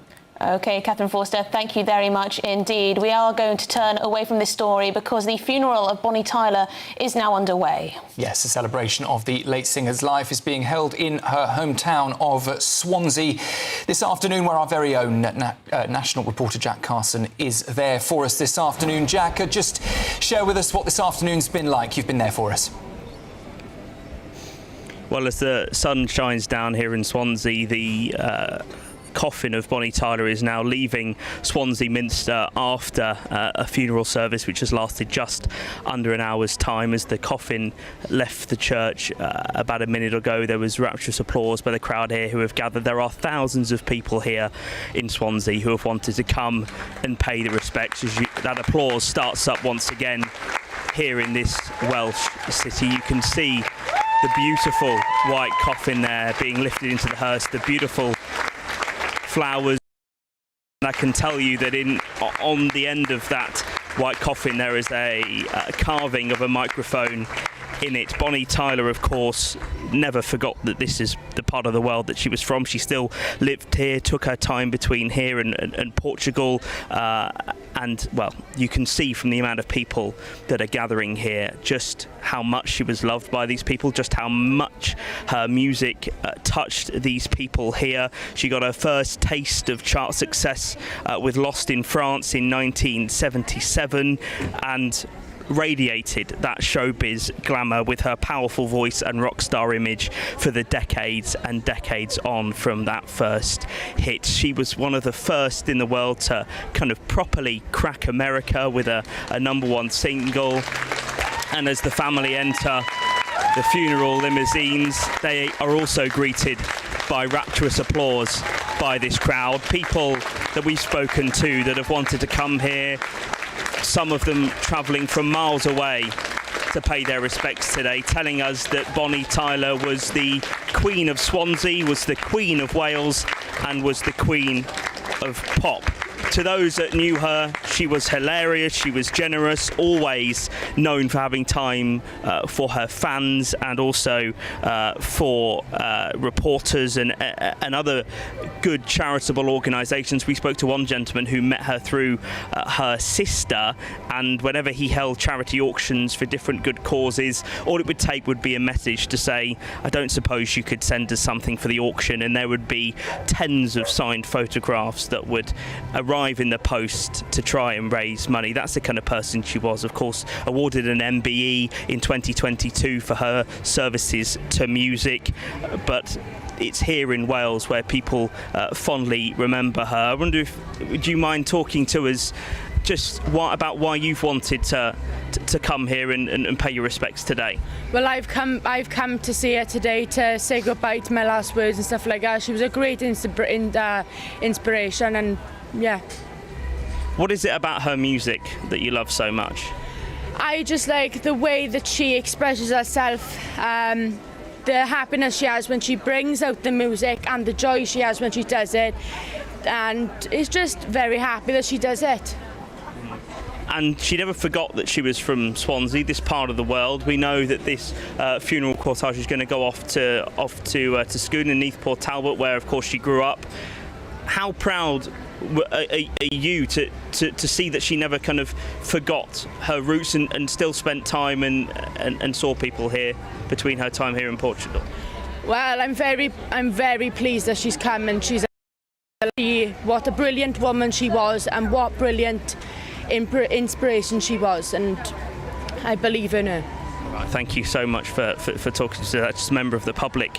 Just shows you, I think, just how much this absolute rock star meant to this place. When you think to her hits such as Total Eclipse of the Heart, Holding Out for a Hero, it was the raspy voice that captivated so many people, and that was because while she was celebrating her first taste of chart success in 1977, she developed a sore throat and had to have an operation on her vocal cords as a result of so much singing. In the build-up to that first single, she was playing clubs and bars here in Swansea 6 nights a week to do what she loved, which was perform, but also make a career out of her music. So she had to have certain vocal cords surgically removed and told that she wasn't allowed to speak for 6 weeks, not even speaking, certainly not allowed to sing. But it was when she was on that vocal rest and on her way to visit her brother in hospital that she realised that she'd forgotten to bring the gift of some strawberries. So she let out a scream, "Oh no," and it was then that her consultant told her there'd been permanent damage. But actually what in some people's minds would have been the end of the career actually turned out to be a blessing, because it was that incredible voice which made its way onto the track of Total Eclipse of the Heart, and the voice that we know Bonnie Tyler so iconically for having. So as this hearse and this funeral cortege gets ready to head to her hometown here in Swansea, thousands are gathering to pay their last respects to Bonnie Tyler. Jack, thank you very much. They're live from Swansea for us. Wonderful celebration of Bonnie Tyler's life. Just reading here that she went from winning a £1 award at a singing competition to becoming what was a global superstar. So she is being well remembered today. Jack, thank you very much. Fantastic story. Got to start somewhere, eh? And interestingly, she was born Gaynor Hopkins. Did you know that? No, I didn't know that. So and Bonnie Tyler was just a stage name? Yeah, she chose her stage name by reading a newspaper and picking the first name and last name that she liked. It's a great name. There you go. Great name for the stage. Well, our thoughts are with the family, of course, but this is Good Afternoon Britain on GB News. Lots more coming up. The Conservatives have promised a crackdown on illegal traveller sites. They're claiming a minority are getting away with behaviour that would never be tolerated elsewhere. Are travellers getting away with too much? What do you think? Is the law being applied equally? We'll have that debate for you later. But after the break, pubs are set to receive new protection from developers, yes, with any venue that has a reasonable chance of survival saved from conversion into homes or offices. Is this the way to go to protect our pubs? Yes, all of that and much more still to come. You're with GB News, Britain's news channel.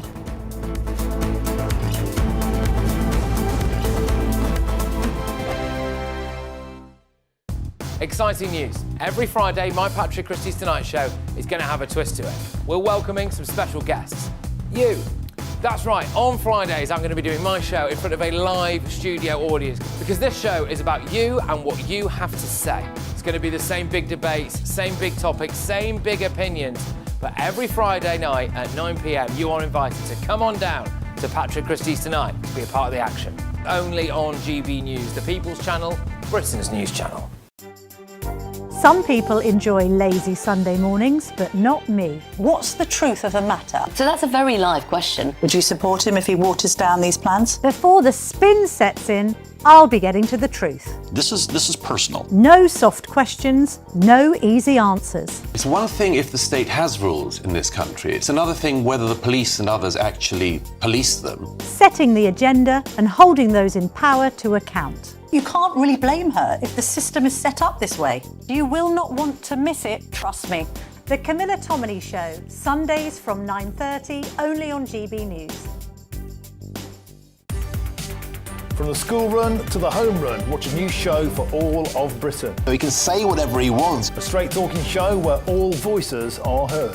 And, you know, when are we going to stop talking about smashing the gangs and actually do it? With the stories that matter from every part of our country. There's a bit of a crash landing there for your Chancellor. Bold, fearless and standing up for you. That's me, Martin Daubney, 3 p.m. till 6 p.m, weekdays, here only on GB News. The People's Channel, Britain's news channel. Britain is not just a geographical expression. We are a people bound together by history and culture that are distinctively British. Join me to celebrate our music, theatre, artworks and literature, which we can explore and enjoy together. Everybody's welcome. Sunday with Michael Portillo. Every Sunday at 11 a.m. on GB News, the People's Channel, Britain's news channel.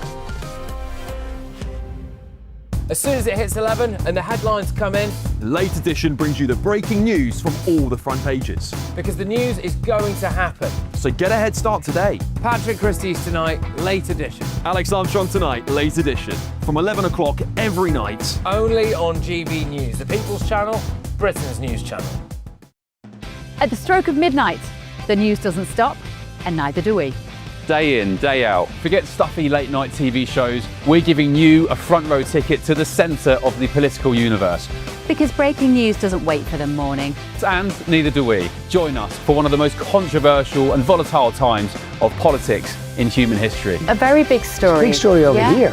You won't get this anywhere else. The Late Show live at midnight, every night. Only on GB News.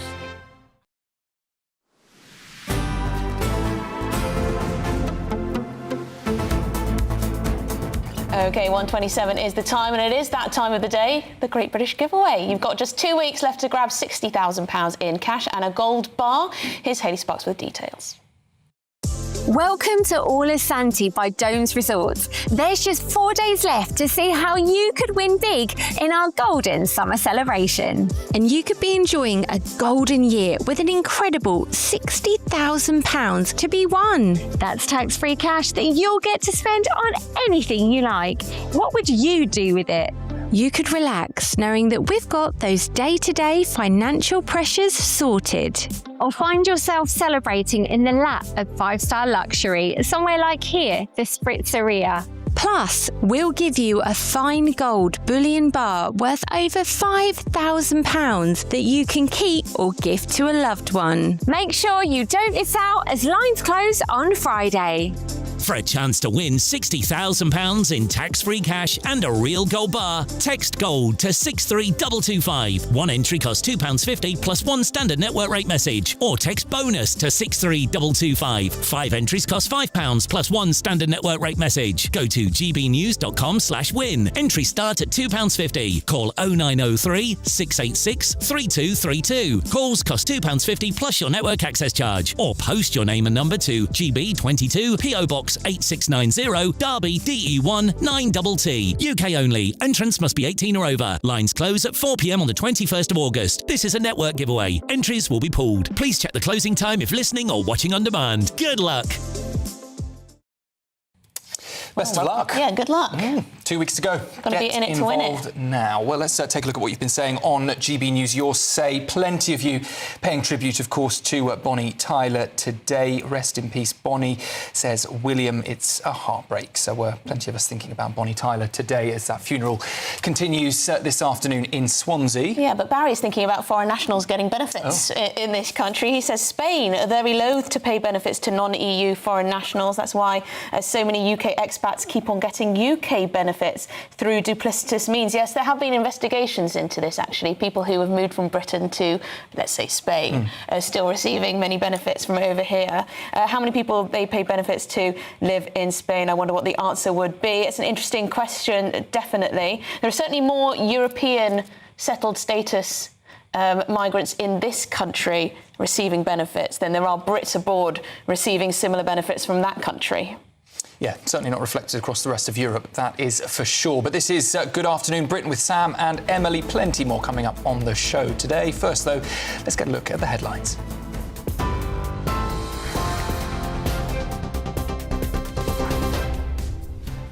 Good afternoon. Your headlines at 1:30.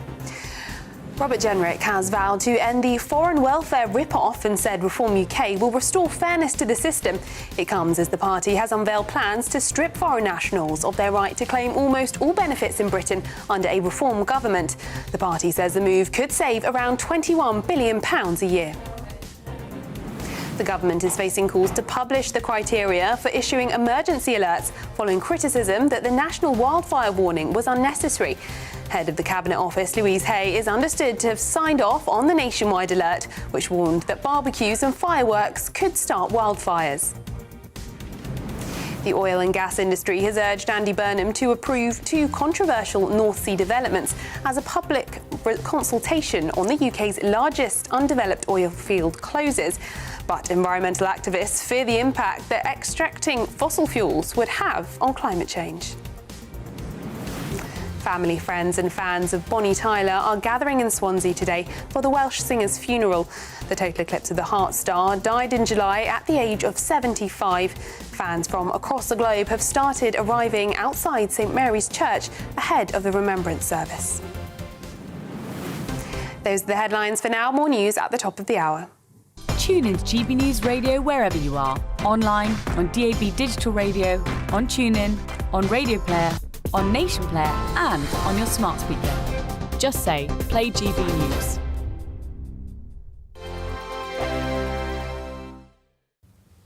Hi there, welcome to the latest update from the Met Office for GB News. It's another warm day in the south with some sunshine, but it will turn increasingly wet in the north with outbreaks of at times heavy and persistent rain courtesy of this weather system. Low pressure moving close to Iceland, dangling its weather fronts into Scotland, Northern Ireland and Northern England. That's bringing extensive cloud across the UK at the moment and a few showers even in the south. But through the afternoon, a lot of that cloud in the south at least will lift and break, certainly across Wales and the southwest, a few breaks towards the southeast.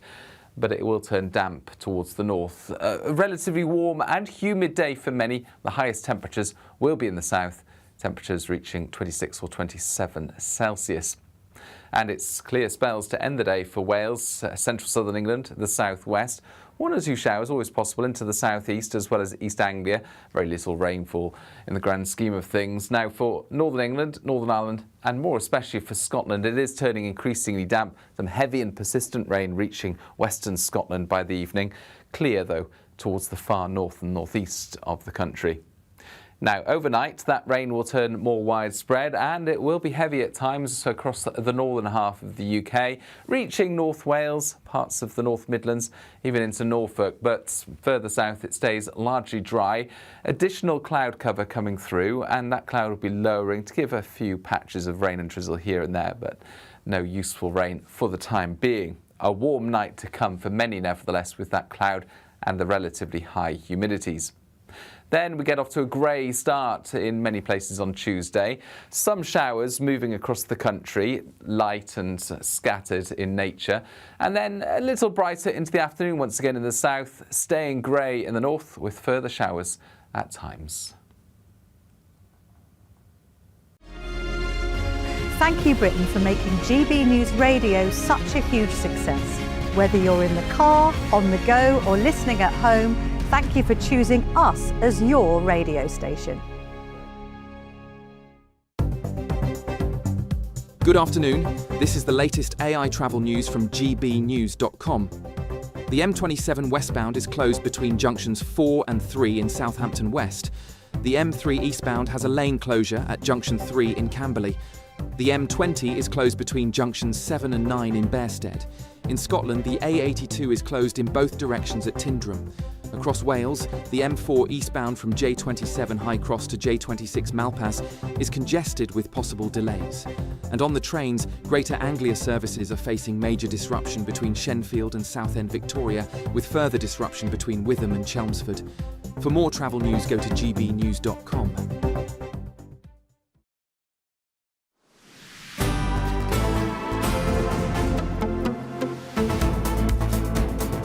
Well, Well, good afternoon, Britain. It is now 1:34 and Labour say they've got some good news for us today if you're a fan of the pub. They say that they'll be given extra protection from being closed as part of changes to government planning rules here in England. Yes, 161 pubs closed in the first 3 months of this year across England, Scotland and Wales. So is this the solution? Well, we're joined by Andy Lennox, who is the landlord of the Old Thatch pub in Dorset, in Bournemouth, I believe, which is where my parents are from. So good to have you with us this morning, Andy.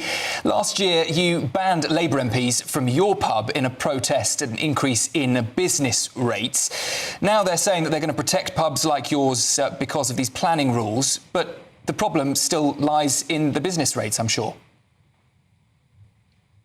It does. The problem lies in the business rates and it lies in the VAT. I mean, ultimately, you don't need protection if a pub can operate profitably. And actually, nobody's saying pubs should be protected from closure if it's not being run well and it's not making a profit. What we're saying is we need taxes to come down so that we can actually make a profit, and then we wouldn't need these kind of legislation. Don't get me wrong. I think, if you've got a local pub in a community that's only got one pub left, that should be protected. But that rule is already there. What we need now is a VAT cut in line with Europe, as we've been campaigning for quite a while.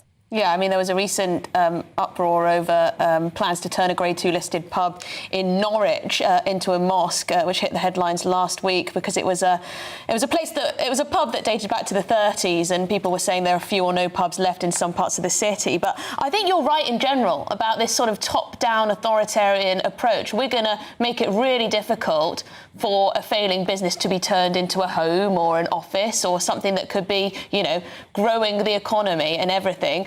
It's a kind of backward way of looking at it, isn't it? Why not just make it easier for landlords to run their pub and turn a profit? This is the whole thing. I mean, ultimately, I was an article earlier from a friend of mine, and all we want to do is be able to turn a profit.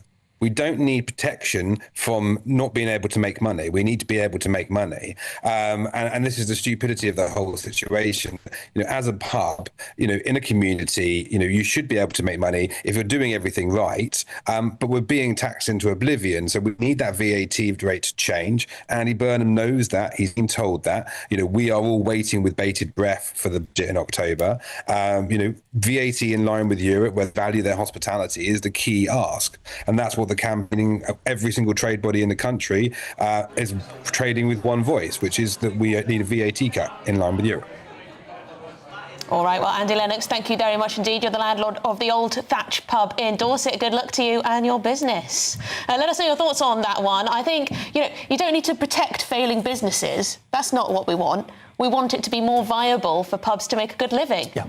And I think we all say we love the local, but perhaps we should be doing more ourselves as well to support the pubs in our area. I don't know. I mean, I can. Fancy a pint? I'm well up for that, yeah. When are you off? 3 o'clock? 3 o'clock? Be there. We'll go there. Right. The Conservatives, meanwhile, have pledged to launch a crackdown on illegal traveller sites. Yeah, they say communities are being forced to tolerate illegal encampments and breaches of planning laws, as well as antisocial behaviour, petty crime by a small minority of travellers. The Tories say that under the Labour government, the number of caravans on unauthorised sites on travellers' own land has risen by 35%. That's from July 2024 to January of this year. That's a big increase. We're joined by the former Conservative MP Neil Parish, who's a farmer in Somerset, and also John Riley, who's the chairman of the Gypsy Traveller League. John, let's start with you. I mean, what are your thoughts on this? The Conservatives saying that there are a minority of travellers who just aren't behaving themselves and are, well, potentially committing crimes. We could say that about all communities. There's minorities in every community that's causing issues. That's why there's a prison system for them. So to blame one travellers because of encampments, when clearly that comes down to the council having not provided sites. There's no sites for our community. There's a lack of sites. And when we do buy land or we have families put money together, we just 1 second, sorry. Okay. Oh, just someone meeting crew, sorry. Oh, you're going round and around, John. We'll turn to Neil for this. Neil, okay. What would you say to that? This is sort of, there are crimes committed among all communities. Yeah, I mean, I accept that the many gypsies and travellers behave well, but there are many that don't. They also break into sites. Our local town, they broke into the park. They camped there. They had fires. They left an awful lot of rubbish behind afterwards. And of course, it's very difficult to get action because very often they move in at a weekend. You can't get an eviction order over the weekend because the councils very often aren't working. And they know the system very well. Now, if they want to come in and stay for a while and not cause trouble, I have no problem with that. But they don't. They don't. Many of them do cause trouble, and they've got a lot of scrap. They've got all sorts of things that they're dealing in. That's their business, and they leave all that behind. And the other issue I would take up is that in Somerset, we actually provided a site many years ago when I was on the Somerset County Council many moons ago. For gypsies to move on to and travellers, but they never wanted to use it because they very often like to be, outside officialdom. And in some ways you can accept that, but I think we've got to be careful that they don't actually, leave our tidy environment untidy, like lots of fires very often. And of course, at the moment, huge problems with the countryside being so dry. And of course, it's when they force entry as well, that is illegal. And the other issue I'd raise with you as well is that very often when an eviction order is got, the police don't very often want to go and tackle the gypsies to move, or the travellers to move them on. And this is wrong. And the other issue, of course, is that many of their lorries and vehicles are not taxed, not insured. The rest of us, the population, quite rightly have to adhere to that. So I think a lot of tightening up on this is necessary. I'm not against gypsies and travellers for their way of life, because I can understand perhaps you will like that way of life. But please, it needs to be done thinking of the rest of the community and the society. John, welcome back. I think we've got you again this afternoon. Neil there saying that landowners often are left with a significant bill because of people like yourselves venturing onto their land. What would you say to that? I don't agree if someone's gone on private land or rugby fields or playing grounds. But when the council won't provide sites, where are we meant to go? We're left in catch-22. I don't disagree with what Neil is clearly stating, that travellers should not be parked up on land. But where's the sites put in place? And when we do buy land, we're refused planning permission because locals don't want us, and the MPs and the parish council are totally against us. We're not the community that has Britain turned upside down. All right. Well, Neil, should the council be providing more designated sites for travellers? Well, like I said, could I say that there is a designated site in Somerset? Also, there have been a number of sites. There's a village not far from me where I farm, where a traveller site and gypsy site was actually given permission. And I have to say, is very tidy and well kept up together. So, like I said, the trouble is with all of this is that if you could get all gypsies and travellers to conform, you'd be all right, but they don't. And I think it's probably, 15, 20%, 25% who don't. And they like to live, I think, almost outside the law. It's part of their psychic. And I think that's the problem. Let's put that to you, John. Do you like sort of enjoy sort of living outside the law, living outside the sort of regulations that everyone else has to live by? Do you think that's a fair thing to say? I think that's a stereotype that yet again is against our community. Please tell me, how am I against the law? I pay for road tax. I live in a house. So where am I going against the law? I run a charity to help tackle discrimination, but clearly yet again Neil and other MPs are trying to take our human rights away. You tell me, where's the law of discrimination that we can't buy land and make homes for ourselves? We can't go into a pub or a restaurant until we're told we can't serve you. So where, Neil, would you get the right to tell us, do you want to take our human rights away from us? In 1994, the Tories party already took away sites. So the council used to work with travellers to try and make sites. But you've taken that away and tell them to buy land to make homes. Okay, well, John, let's put that to Neil just to finish off. The Conservatives are trying to take away the human rights of travellers. What would you say? No, I don't think we are at all. And I think, I'm not suggesting that you are actually breaking the law yourself, but there are a number in your community do. And I think you must accept also quite a lot of them don't have tax and insurance on their vehicles, and the police don't take any action, you see. And so all of these things have to be coped with. And I think perhaps if we could tighten up on those travellers that actually don't comply with the rules and regulations, I think in the end it would be better for everybody and better for the travellers in the end, because people wouldn't be so upset if they arrived. Okay. So would you thank you support very much, planning in your area? John, we'll have to pause it there, unfortunately, but thank you for your time this afternoon. Neil Parish, former Conservative MP, and John Riley, who is the chairman of the Gypsy Traveller League. I guess on the one side you've got a call for tolerance, and on the other side you've got a sense that there's double standards. Yes, perhaps there needs to be a little more contrition. Anyway, this is Good Afternoon Britain on GB News. Let us know your thoughts. Still to come. We'll be crossing live to Swansea, where the legendary Bonnie Tyler's funeral has been taking place this afternoon. But if you're in search of some holiday sun, here is the weather forecast. Ready to soak up that holiday sunshine? Won't we need some cover? No worries, all sorted. All Clear Travel Insurance sponsors GB News Travel Destinations forecast. Hello there. Apart from the odd isolated thunderstorm, most of the Mediterranean will see plenty of dry, hot and sunny weather over the next few days. A bit of a breeze though for Madeira, perhaps bringing the odd shower here on Tuesday. Otherwise, Spain and Portugal, cloudless skies, lots of sunshine here. Perhaps the odd afternoon and evening thunderstorm across the spine of Italy, parts of the Balkans and Greece and Turkey, but these mostly inland, coastal regions remaining generally dry, sunny and hot, and the outlook is for temperatures to remain in the low to mid-30s. All Clear Travel Insurance sponsors GB News Travel Destinations forecast. This is GB News, Britain's news channel.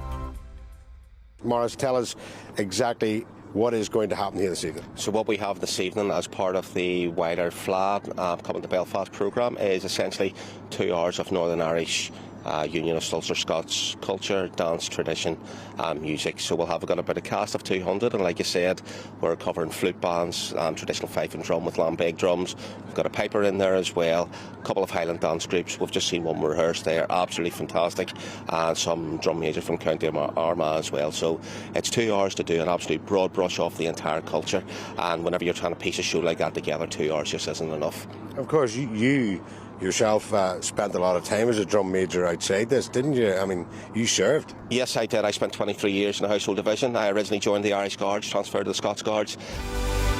GB News, the People's Channel. This is GB News, Britain's news channel. Former NBA player Royce White says he's declaring for next year's women's NBA draft, claiming he now identifies as a female for the purpose of playing professional basketball.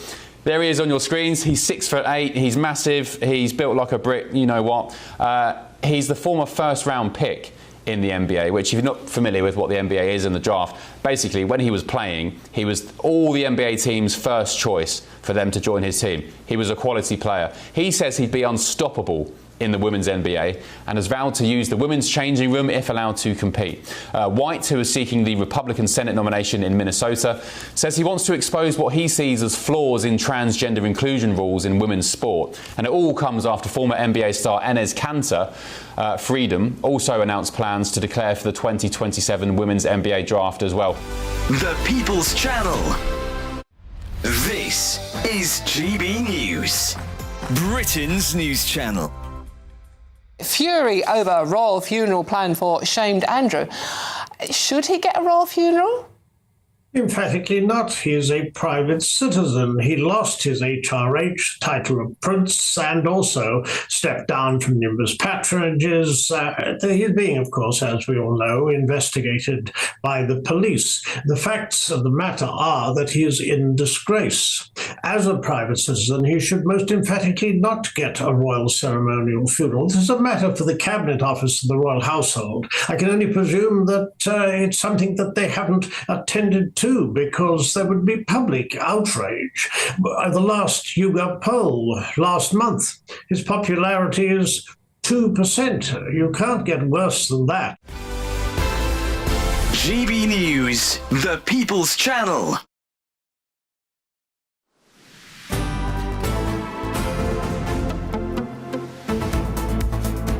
Right, well, we've just been on the line to Washington, D.C., and we hear that Tom Harwood is going to pop up at some point very soon indeed to tell us a bit more about this story that's appeared, that Andy Burnham exchanged messages with a person posing as Trump's chief of staff. Slight security issue there, I would imagine. Was this a video call or was it a phone call? Well, I don't know. We're going to have to find out from Tom Harwood, aren't we? I hope that if he was on a video call, he would have noticed the signs and figured it was messages. So perhaps WhatsApps, texts, emails. I don't know. But we'll find out because Tom is going to tell us live from Washington. We'll hear from him a little bit later on. But in the meantime, the hot summer here has been great news for the tourism industry, with more and more of us choosing to go on holiday in this country. Yes, and camping is becoming more popular, apparently. A survey has found that more than half of us, not Sam though, love the idea of spending a night in a tent. Yeah. And GB News reporter Isabel Fakulak is at a campsite in West Wittering in West Sussex for us today. Isabel, good afternoon to you again. Can see the caravans and tents behind you there. What have you heard from those that have, braved the heat inside the tent and enjoyed a good weekend away?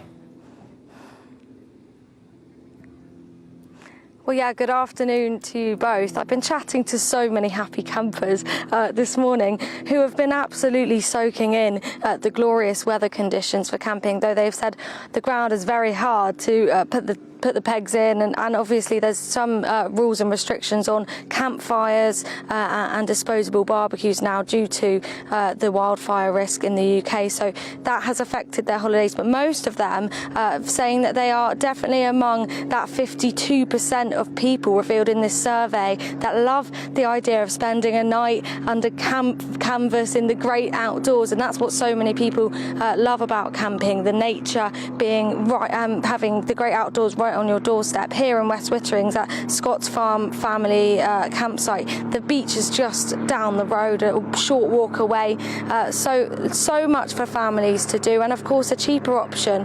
Flights abroad extremely expensive due to the crisis in the Middle East. That might be why so many people are choosing to stay here in the UK and camp, and I spoke to so many. I've been chatting to them, asking them what it is they love so much about camping. Take a look.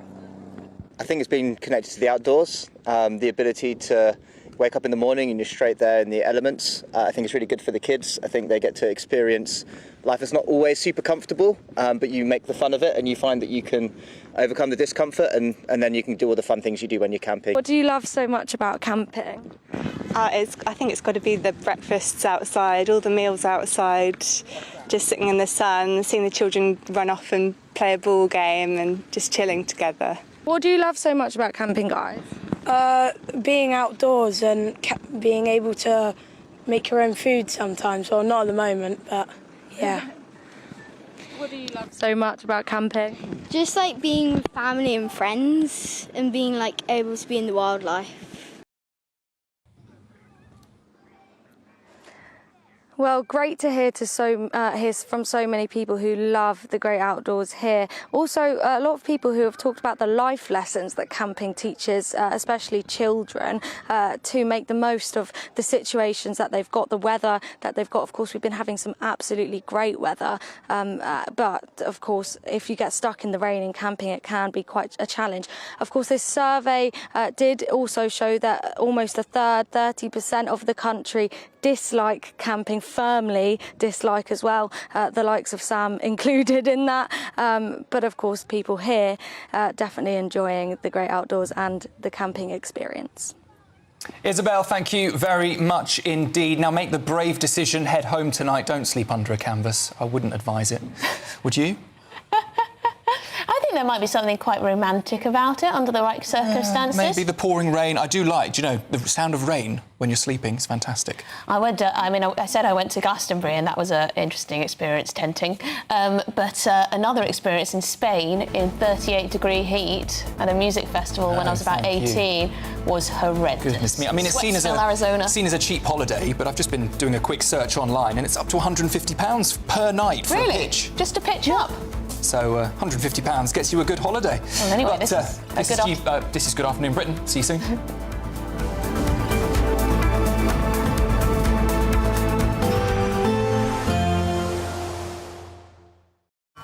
Today, clouds overhead. Total zen within. Vox Solar sponsors the weather on GB News.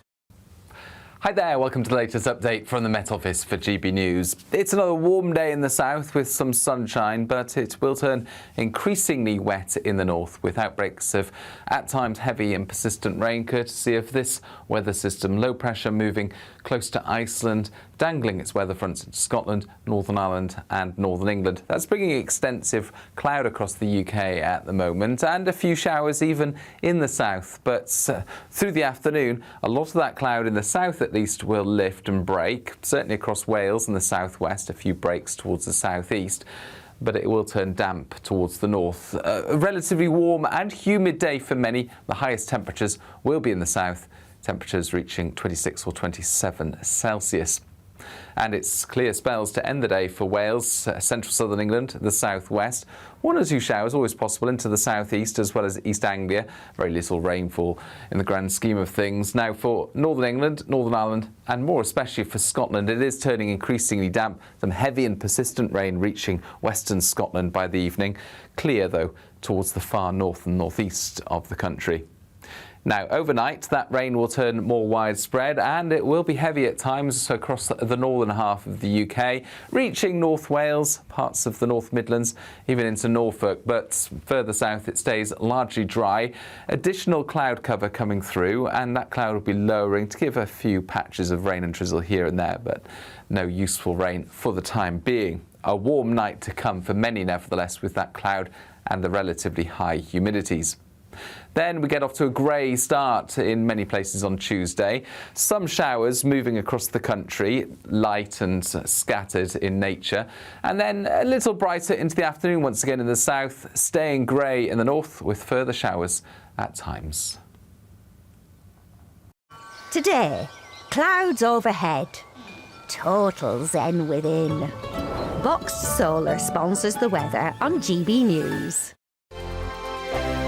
It's the final week to see how you could win over £65,000 in prizes. You could be our latest Great British Giveaway winner. First of all, we want to give you £60,000 in tax-free cash. Plus, you'll also receive a fine gold bar worth over £5,000. For a chance to win, text GOLD to 63225. One entry costs £2.50 plus one standard network rate message. Or text BONUS to 63225. 5 entries cost £5 plus one standard network rate message. Go to gbnews.com/win. Entries start at £2.50. Call 0903 686 3232. Calls cost £2.50 plus your network access charge. Or post your name and number to GB22 PO Box 8690 Derby DE1 9TT. UK only. Entrants must be 18 or over. Lines close at 4 p.m. on the 21st of August. This is a network giveaway. Entries will be pulled. Please check the closing time if listening or watching on demand. Good luck. Do you trust what you're being told? Good, because neither do I.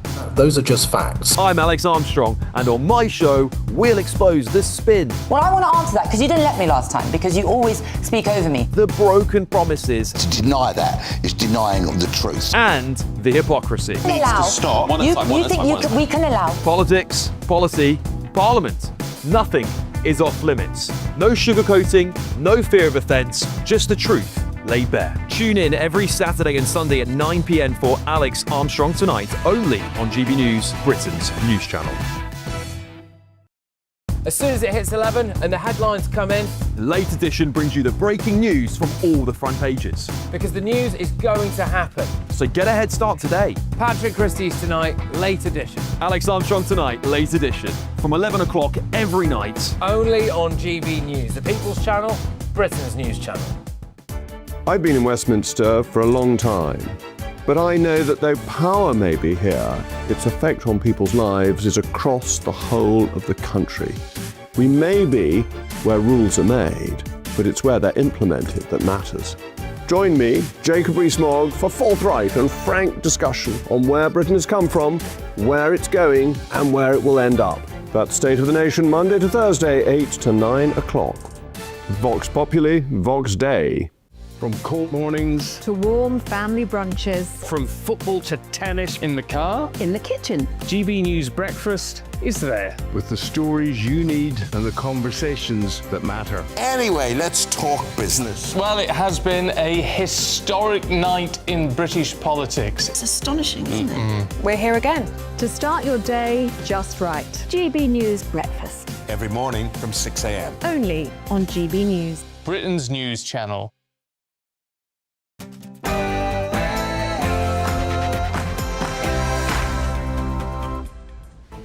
Well, good afternoon, Britain. It's 2 o'clock on Tuesday, the 17th of August. I'm Emily Carver. I'm Sam Francis. Well, Reform UK has unveiled a radical welfare shake-up plan that would see all foreign nationals banned, including EU nationals with settled status, from claiming benefits. The party says it could save £21 billion a year, but is the idea fair and is it workable?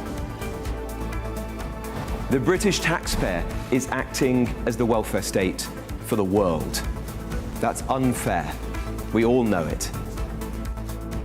Well, Reform says it could shave £50 billion a year off welfare, but part of it will involve renegotiating that Brexit deal. A convicted sex offender branded a danger to women and children used as many as 20 aliases to conceal his past, all through a legal loophole. We'll speak to his former partner who discovered the man living in her home was not who he claimed to be. A £50 online guide claims it can coach benefit applicants into securing thousands of pounds in disability payments just by using the right wording. We'll have all the details on that later. Henry Novak's killer is allowed to prison video calls with his mother, who is herself behind bars for hiding the murder weapon. Should killer prisoners be allowed this privilege? And to Wales, where they have been saying goodbye to the legendary Bonnie Tyler as her funeral cortege travels through Swansea. Well, she rose from local club performances to global fame, but throughout all of it, Bonnie Tyler never forgot that Swansea and the surrounding towns is where she grew up and where she was from. Thousands have turned out in this Welsh city to pay their respects to a music icon.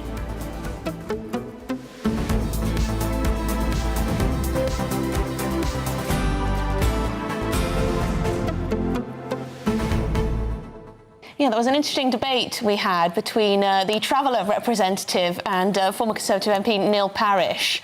He's obviously fed up with travellers, in his words, sort of breaking the law, breaking the rules. The Traveller saying this is just stereotyping and it's a minority within a minority.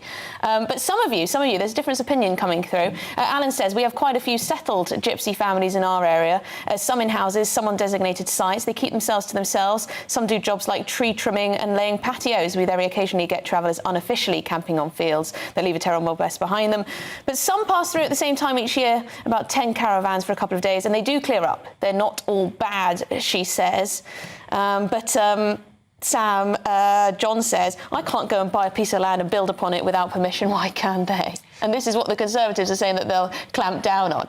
And I think the interesting thing I couldn't quite make sense of during our conversation, I mean, the head of the Traveller community said that he lives in a house, he pays his taxes, he has a job. So I'm trying to figure out what is it about that lifestyle that is then so different? Perhaps if you know the answer to that, you can get in touch on your say. But yeah, I don't know. It didn't quite make sense to me. I don't know. If you've got a fixed abode, then do you just sort of travel from time to time, or is it just a sort of your heritage has been travellers for however many generations, so therefore you are a traveller even if actually you have an address and you pay tax and everything. But then on the other side of the story, he's saying that there's just not enough legal places that they are allowed to pitch up, and the problem doesn't disappear, it's just moving around the country. Yes, but then is it the state's responsibility to put us up? Yeah, I mean, instinctively, I'd say no to that, but let us know. gbnews.com/your say. Do join the debate. But let's get to the headlines with Sophia.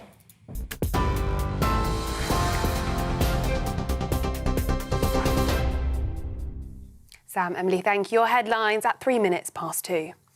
Robert Jenrick has vowed to end the foreign welfare rip-off and restore fairness to the system as he unveils plans to strip foreign nationals of their right to claim almost all benefits in Britain under a reform government. The party says the move could save around £21 billion annually. However, the ban would cover European Union nationals with settled status in the UK, something that would require reform to renegotiate the Brexit deal with Brussels and could potentially mean British expatriates in the EU losing equivalent rights. It's all part of a wider welfare shake-up which will scrap key benefits to save £50 billion a year in total. The party's Treasury spokesperson also said, as part of its welfare to work policy, long-term claimants who are fit to work will be forced to do 20 hours of work a week in the community. The British taxpayer is acting as the welfare state for the world. That's unfair. We all know it. There are 6.6 million working-age people in the UK claiming out-of-work benefits. Among their number are many who can work, who should work, but have chosen not to. It has emerged that Andy Burnham exchanged messages with someone impersonating Donald Trump's chief of staff. The Prime Minister was in contact with an unknown individual pretending to be top White House aide Susie Wiles before concerns were raised about the incident. It is understood no messages of significance were sent and the suspicious activity was quickly reported to the appropriate authorities. The government is facing calls to publish the criteria for issuing emergency alerts following criticism that the national wildfire warning was unnecessary.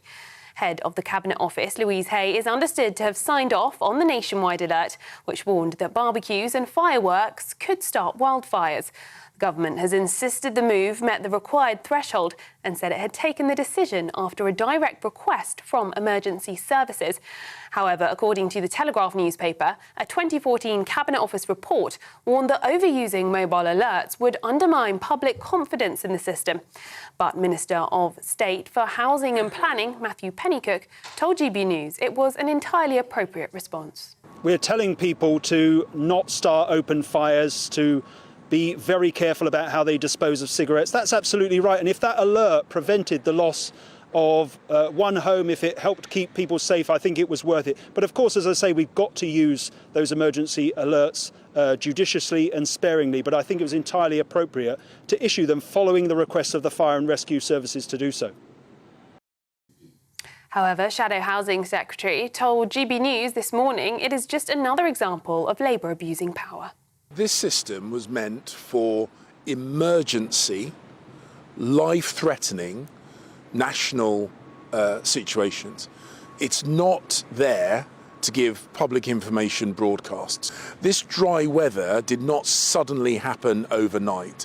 The risk of wildfires did not suddenly happen overnight. It's quite clear this is another example of a Labour government drunk on power, abusing its position, abusing the mechanisms of the state to try and get ahead of the news cycle. 5 teenage boys were killed after their car was driven the wrong way down a motorway in County Kildare. The youths were travelling southbound on the northbound carriageway of the M9 when their allegedly stolen BMW smashed into the other car. Irish police described those injured in the crash as a family who were travelling innocently when they were struck by the car driving the wrong way down the motorway. Police have been given more time to question a man arrested on suspicion of murdering another man who was bitten by a dog on a footpath.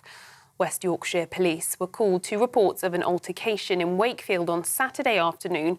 The force said a 55-year-old man was bitten by a dog believed to be a German Shepherd during the altercation and later sadly died in hospital. Britain is set for cooler, more changeable weather this week, with rain and thunderstorms possible in parts of the country.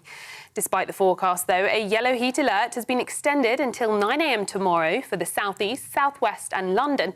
Following months of hot, dry weather, experts have warned the wetter conditions are unlikely to be significant enough to ease the drought conditions. You're up to date on GB News. Now it's time for the finance. Taking the ups and downs in our stride. Stilts Home Lifts sponsors the GB News Finance Report. The pound will buy you $1.3561 and 1.1693 euros. The price of gold is £3,235 per ounce, and the FTSE 100's at 10,740 points. GB News Finance Report, brought to you by Stilts Home Lifts.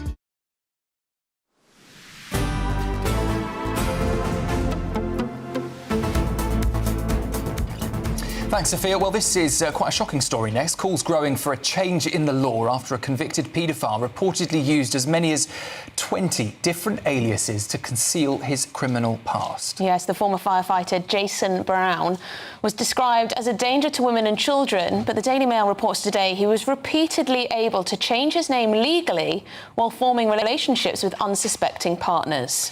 But just how was he able to beat the system and the current system? Is it adequate? That's the question we're asking this afternoon. To do that, we're joined by Jason Brown's ex-girlfriend, Julie Purvin. Julie, good afternoon to you. Quite a remarkable, shocking story as we've been reading the article in the paper today. Now, when you first met Jason Brown, who did you think he was? How did he present himself to you? You were described being sort of swept along with him, swept away. What was he like? Very charming. I met him in a bar in Stratford. Handsome-looking guy, a lot of charisma. Literally swept me off my feet straight away. And he moved very quickly, didn't he? You know, the flowers, the "I love you," I imagine, sort of "I can't live without you" type thing. Yeah, he literally, from the minute I met him, he was texting, phoning, turned up at my house, turned up at my work, took me out for dinner. Literally from day one, I saw him every single day. And when you and your friends, I think it was, finally found out the true identity or identities behind Jason's past, was it the shock of that past that was most significant to you, or that the system had allowed him to do this in the first place? Well, both really, because I didn't understand how things worked because I've never been in that. Obviously, that's its sort of situation before. But initially, the shock, I felt sick. Just the whole thought of being in a relationship with someone that has got that kind of past is just horrific. I was then when I kind of the process of it continuing on from there, I obviously got in touch with the police, and just then realising that how easy it is for sex offenders to just change their identity and continue a normal life as soon as they've left prison is just shocking to me. So would you say that you want a total ban on registered sex offenders being able to change their name, or the system needs tweaks to make sure that the police are on top of this in a better way? Total ban, because I don't think the police have the resources. He'd been out of prison. From from my knowledge, he was out of prison only literally 2 months from breaking his SHPO, and then met me and straight into a relationship, different name, you know, and the police didn't monitor it properly. It wasn't managed properly. So, and you can't link all the cases. He's got that many different names. You cannot link them all because every time he's done a conviction or whatever, he's changed his name. So none of the cases link. And if I tried to get something like Claire's Law, his name was different to what his sex offender name is. So Claire's Law is for domestic violence victims or potential domestic violence victims. You can ask the police to look up a name, can't you? Yes. And then they check and they can tell you if they have any historical sex offences behind them. Is that right? Or domestic violence offences? Yeah, it's domestic violence or anything where that person is potentially a danger to you. And I was refused it. I broke up as soon as I found out what he was, I asked for it and I was refused Claire's Law anyway. How did you find out who he was? You say friends were involved. Were there sort of alarm bells going off in someone's head, or? He told me that he'd got a court case, and I'd explained this to a friend of mine, and she was concerned by certain things that I'd told her. She said it didn't ring true, so she did a bit of digging. He'd lied to me where the court case was initially. He told me it was in Essex, but it wasn't. It was in Lincoln. And she was able to trace when I found out it was in Lincoln, she was able to trace what his court case was, but he was under a totally different name. And so she just kind of had an instinct, and she took that name and put it into Google. Did you want to hear it? Did you want to hear it at the time? Because when you're in a new relationship with someone, you hope everything's going to be okay. Absolutely. As soon as she told me, I was horrified and I ended the relationship straight away. I felt sick. It was awful. Yeah. So as soon as I knew who he was, I basically then ended the relationship and then contacted the police straight away and said, look, this man has given me a fake identity and has been living in my house, and potentially he's a sex offender, and I knew nothing about this. Did you feel that at that point when you went to the police, you were taken seriously, Julie. I mean, in this article, you said that you were effectively told by one officer, love is blind, don't worry about it, in a sense of being dismissed. So the original officer I spoke to was from Lincolnshire Police, and she was fantastic. She was actually the officer in charge of the actual rape case that he was being prosecuted for. And she then contacted Warwickshire Police, and I was spoken to by, I had a Teams meeting with one of the officers. It was supposed to be a 2-hour meeting. I had a 10-minute meeting and was completely dismissed. And it was only because I then approached the officer that was in charge of the case from Lincoln again and said, I feel disappointed by how the police have treated me, that she then chased it up because she was furious. And then she spoke to SOMU, which is a sex offender management unit at Warwickshire, and they did come out and interview me. And initially they were fantastic. They were very thorough. But as soon as they had arrested him for breaking his licence, they basically just left me to deal with it on my own. I've had to find all this information out through my own resources. I guess the only pushback I can imagine to the changes in the law you want to see would be, I suppose, if someone served their time and they come out of prison and they need to be able to start afresh, perhaps, forgiveness and all of that. I mean, what would you say to someone who is telling you things like that? Well, he's a repeated sex offender. So at the end of the day, he repeatedly breaks his licence. Yeah. I get that there is that issue that people come out of prison and want to make changes. But there's no, from my perspective and from what I've done a lot of research into this, there isn't much rehabilitation. And they come back out, go back into society and start a new identity and continue on the same path as they were on before. OK, well, really good luck with everything and very brave to speak out on this, and relay your own experience with this monster, I think it's fair to say. Julie Purvin, thank you very much indeed. That's Jason Brown's ex-girlfriend, and she's campaigning for a change in the law. Yeah, I mean, it is remarkable, the government saying that they are making changes to the system, but it still relies on the offender being the one that tells the police that they've changed their name. You would think it would be the exact opposite. Yeah, why would they? Quite remarkable. Necessarily. And they only have to do so, I think, 3 days after they've changed their name. There's not even advance warning. Shocking. Well, the Home Office spokesperson has said registered sex offenders are required to notify the police of any change of name. Failure to do so is a criminal offence. Protecting the public from dangerous sexual offenders remains a top priority, and we're strengthening the powers available to police through the Crime and Policing Act 2026. GBNews has also approached Warwickshire Police for comment. We will bring that to you if we get a reply. Well, let's move on, because Reform UK has announced plans to ban foreign nationals from claiming almost all types of benefits if the party wins power. The British taxpayer is acting as the welfare state for the world. That's unfair. We all know it. There are 6.6 million working-age people in the UK claiming out-of-work benefits. Among their number are many who can work, who should work, but have chosen not to.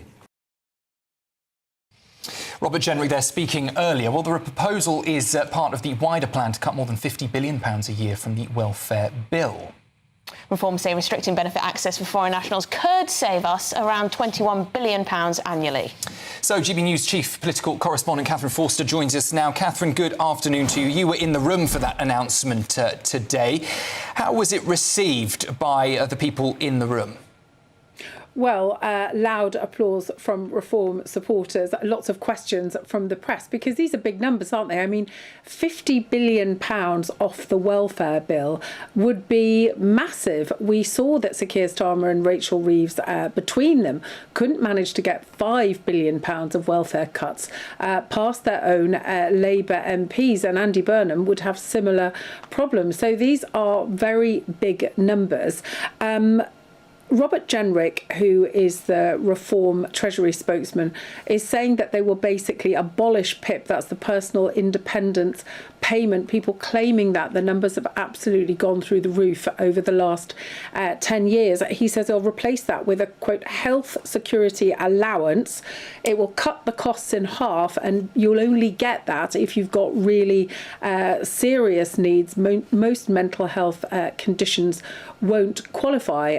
They They also talk about helping people back into work. They say if you're long-term unemployed over a year, you'll be expected to do 20 hours a week helping in the community, whether that's being in a library or down at the local park or whatever, or your benefits will be cut. But I think the most controversial part of this is that they say that they will cut benefits to all foreigners. Now, that includes EU nationals with settled status. That would mean going back to those Brexit rows. Remember that Robert Jenrick was part of a Tory government that got elected promising to get Brexit done because people were so sick of it.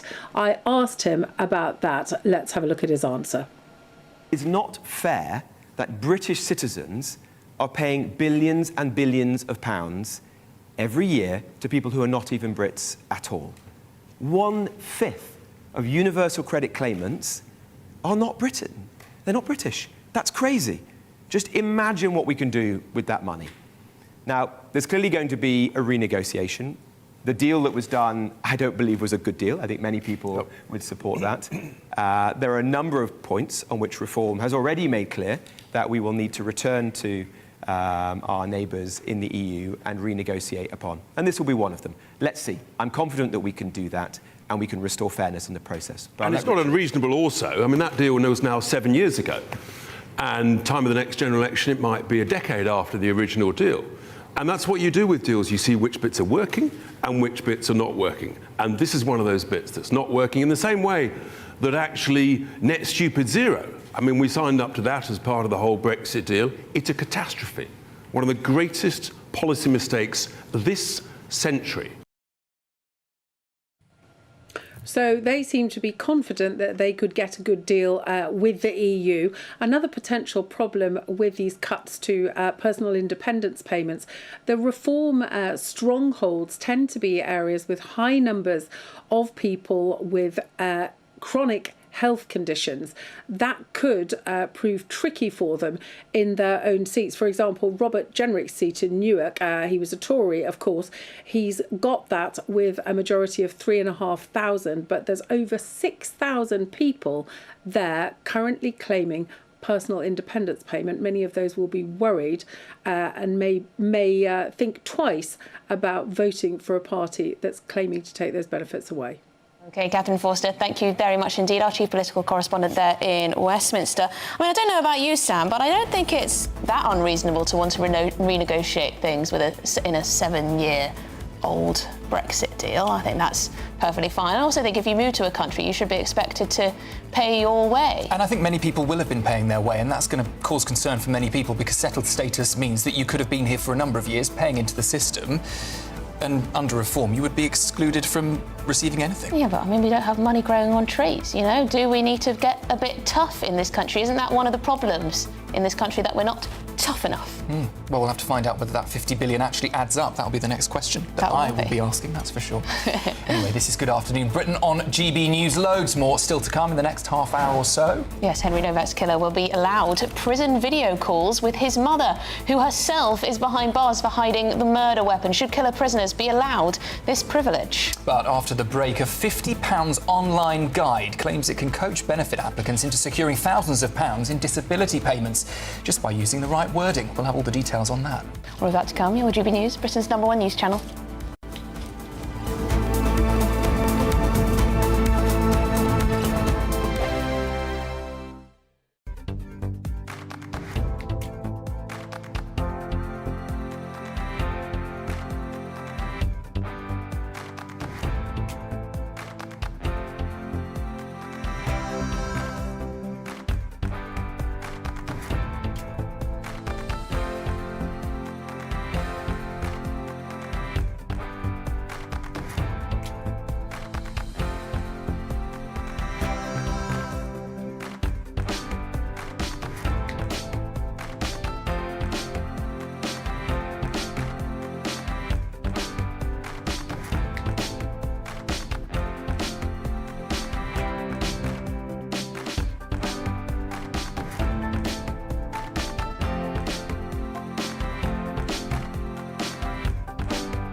Bold. They are under no illusion. Brave. Are you a human trafficker? Boundless.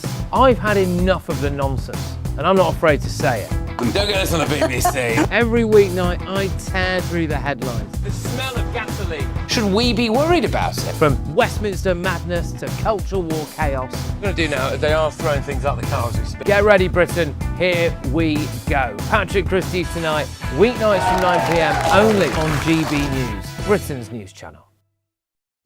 At the stroke of midnight, the news doesn't stop, and neither do we. Day in, day out. Forget stuffy late night TV shows. We're giving you a front row ticket to the centre of the political universe. Because breaking news doesn't wait for the morning. And neither do we. Join us for one of the most controversial and volatile times of politics in human history. A very big story. Big story over here. You won't get this anywhere else. The Late Show live at midnight, every night. Only on GB News. From the school run to the home run, watch a new show for all of Britain. He can say whatever he wants. A straight talking show where all voices are heard. And, you know, when are we going to stop talking about smashing the gangs and actually do it? With the stories that matter from every part of our country. There's a bit of a crash landing there for your Chancellor. Bold, fearless and standing up for you. That's me, Martin Daubney, 3 p.m. till 6 p.m, weekdays, here only on GB News. The People's Channel, Britain's news channel.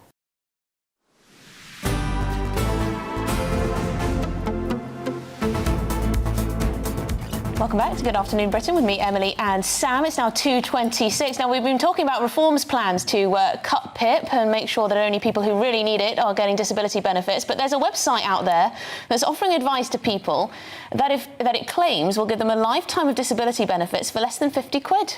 PIPexpert.com says it helps people apply for personal independence payments simply by telling them exactly how to word their claims to maximise their payouts. Yes, 4 million people are claiming PIP in England and Wales back in April. 3.3 million of them are of working age. So, to go through this strange story, really, we're joined by Mitchell Durden, who's the investigative journalist at The Telegraph, who broke this story. Mitchell, good afternoon. Afternoon. To you. Good to have you with us. It seems strange to me that it's so brazen. It's out there in the open, no guards or protections, simply a quick Google and you find this site.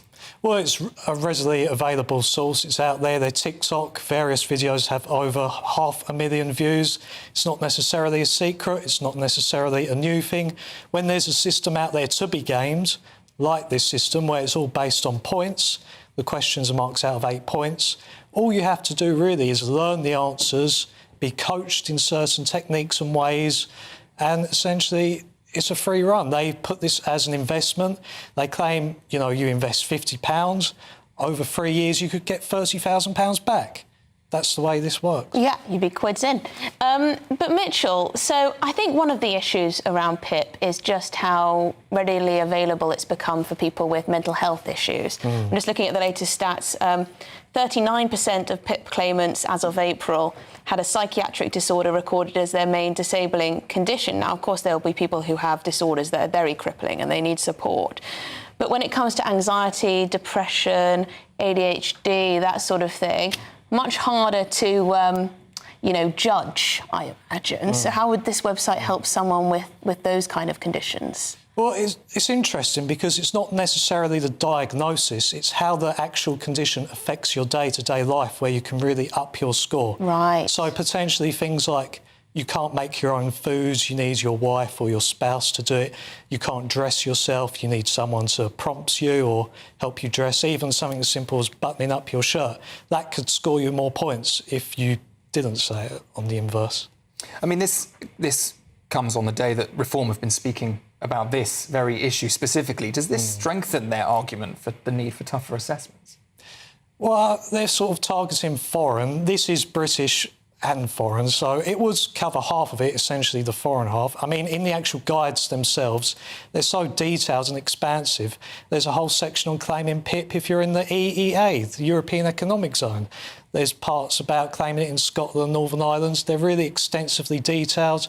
All the incentives you can get, such as council tax reductions, things. And presumably what they would say is that they're just helping people get what they deserve or need or whatever from the welfare state. In a system they say is too complex. Yes. Well, I think there's a difference between genuinely helping people who cannot help themselves and coaching people.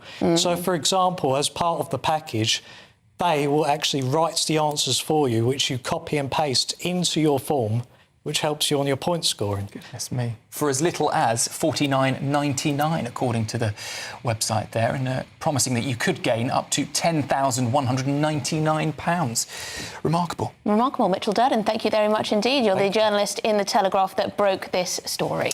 Well, the website is run by Carol Sluzarczyk, who says the benefit system fails people who cannot describe their own disability in the words the law requires. He added, I am firmly against benefit fraud, and nothing I sell is designed to help anyone obtain money that they're not entitled to. My guidance is built from the published rules. My systems are expressly instructed never to add, embellish or invent symptoms, dates or severity. OK.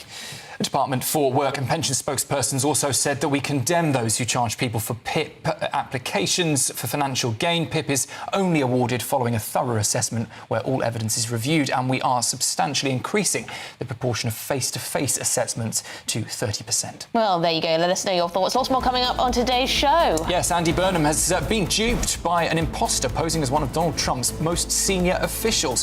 How on earth did someone impersonating White House Chief of Staff Susie Wiles manage to exchange messages with our very own PM? Yeah, Tom Harwood, he's in Washington, D.C, and he's going to spell it out for us. All of that and more to come. You're with GB News, Britain's news channel.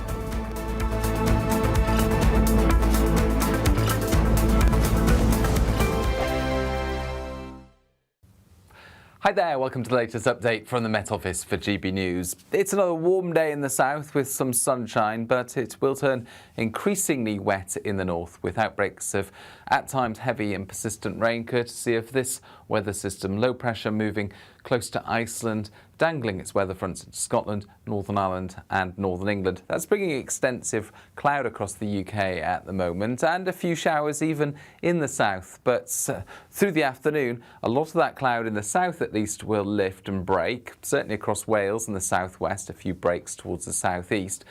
But it will turn damp towards the north. A relatively warm and humid day for many. The highest temperatures will be in the south, temperatures reaching 26 or 27 Celsius. And it's clear spells to end the day for Wales, central southern England, the southwest. One or two showers always possible into the southeast as well as East Anglia. Very little rainfall in the grand scheme of things. Now for Northern England, Northern Ireland and more especially for Scotland, it is turning increasingly damp. Some heavy and persistent rain reaching western Scotland by the evening. Clear though towards the far north and northeast of the country.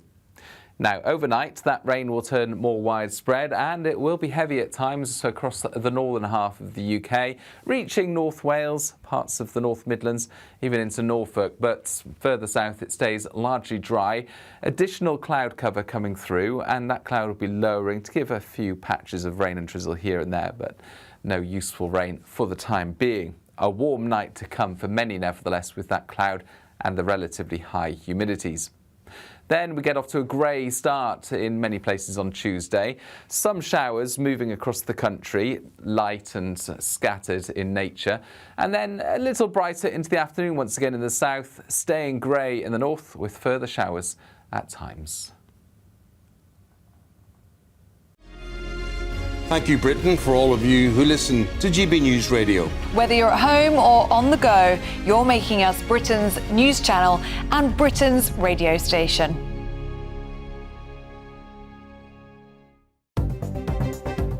Good afternoon, this is the latest AI travel news from gbnews.com. The A31 is closed at Junction 2 in Ringwood. The M6 is closed between junctions 15 and 16 in Stoke-on-Trent after a collision. In Scotland, the A9 is closed in both directions at Dunkeld.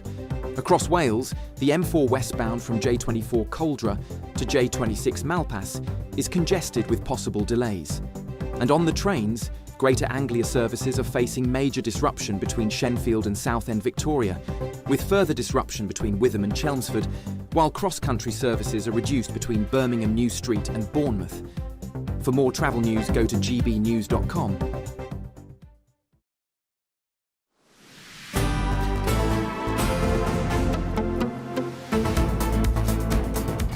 Good afternoon, Britain. Welcome back. Emily's already taking the mick out of my pose and position and news reading stance. Yeah, it was a very strong stance, wasn't it? Got to look authoritative. Leading the agenda. Got to look authoritative You on do. this big That's desk. what I always think about you. Anyway, Andy Burnham has been duped by someone claiming to be one of Donald Trump's top officials. Yeah, the Prime Minister apparently exchanged messages with someone impersonating the US President's Chief of Staff, that's Susie Wiles. Yeah, it's understood that no messages of significance were sent, and the suspicious activity was quickly reported to the appropriate authorities. Well, we're joined by my GB News colleague, our GB News colleague, and a man who usually is sat here, our Deputy Political Editor, Tom Harwood, who's in Washington, D.C. Tom, oh, look at you, looking very smart indeed.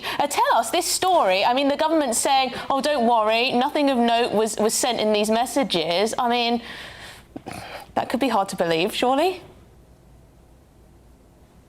Well, it's certainly making waves over here in Washington, D.C., already been picked up by outlets like CBS and the New York Times. It really does seem like it cuts to the core of a security concern that people have here in Washington, D.C. To wind back about 12 months, Susie Wiles, who is an incredibly powerful person in the White House, the Chief of Staff, the person who co-ran Donald Trump's election campaign, victorious election campaign in 2024, she had her phone hacked last year in 2025, and the White House launched an FBI investigation into this, saying they take these matters incredibly seriously. Now, at the time, business leaders, some senators, some members of Congress, they were phoned by people pretending to be Susie Wiles. It's unclear whether this incident is the same, or indeed whether Susie Wiles has had her phone hacked again, as it's unlikely she would have had Andy Burnham's number back in 2025. This could, of course, be a copycat, and there is a wide-ranging history of British leaders being messaged by people pretending to be other people. Just in 2024, David Cameron, the then Foreign Secretary, had a prank video call and audio call from someone pretending to be Petro Poroshenko, friend of the show, of course, former president of Ukraine. And then winding back to 2018, Boris Johnson had an 18-minute-long prank phone call from Russian pranksters pretending to be the new Prime Minister of Armenia. So there is a history of this, although, of course, if we want to think of a Labour Prime Minister getting a prank call, perhaps the most famous one, we have to go back to 1998, where the radio DJ Steve Penk phoned up Tony Blair pretending to be William Hague. He recorded it. Have a listen. Hello, Tony. Yeah. Hello there, it's William Hague. Yeah. Just thought I'd, just phone it for a chat. Say hello, see how you're getting on, that sort of thing. It's quite a good imitation. Well, that's, it's, I mean, we do get quite a lot of imposters calling our central office. Well, Tony Blair there picked up on that quite quickly, although the phone call did last 3 minutes. Now, while Downing Street is not officially commenting on this call, or this series of texts, I should say, that Andy Burnham had with someone pretending to be Susie Wiles, they say they don't comment on security matters. It does seem that there has been some briefing to news outlets from people within Number 10 speaking on the condition of anonymity, saying that Andy Burnham found out that this was a prank call, or got suspicious about these texts, I should say, relatively quickly, and nothing of significance was said over them. Tom, thank you very much. Just one quick question. How close are you actually to the White House? That's a fake screen behind you. Come on, we all know it. It's about 4 blocks away. OK, I'll give you the benefit of the doubt. Very That's close not too bad, indeed, 4 Sam. blocks. I think it looks very realistic. I thought that was the White House behind him. Tom, thank you so much for bringing us that story over from Washington. I don't have my pass yet. He doesn't have his pass yet. Here we go. Well, there you go. What a bizarre story. It doesn't matter if the conversation only lasted a few messages. It's pretty alarming, isn't it? Yeah, it really undermines confidence in the security operation that they've got running. You'd think there'd be checks and balances at every step of the process, but... Slightly worrying, eh? No. Well, let us know your thoughts. But moving on, the killer of Henry Novak is reportedly being allowed prison-to-prison video calls with his mother, who, of course, is herself behind bars for hiding the murder weapon. Yeah, new reports reveal the pair will be allowed to communicate by video while serving their sentences. Well, joining us now is barrister Philip Taylor. Philip, a lot of our viewers are quite alarmed by this. They didn't think that this would be allowed, particularly the prison-to-prison element. Well, I think it's outrageous. This concept of purple visits is an outrage, because what we've got is no justice whatsoever for the victim and the victim's family in these circumstances. I think there should be a clear indication by the government immediately that this particular purple visit should not take place. It's an affront to justice. That's my view, anyway.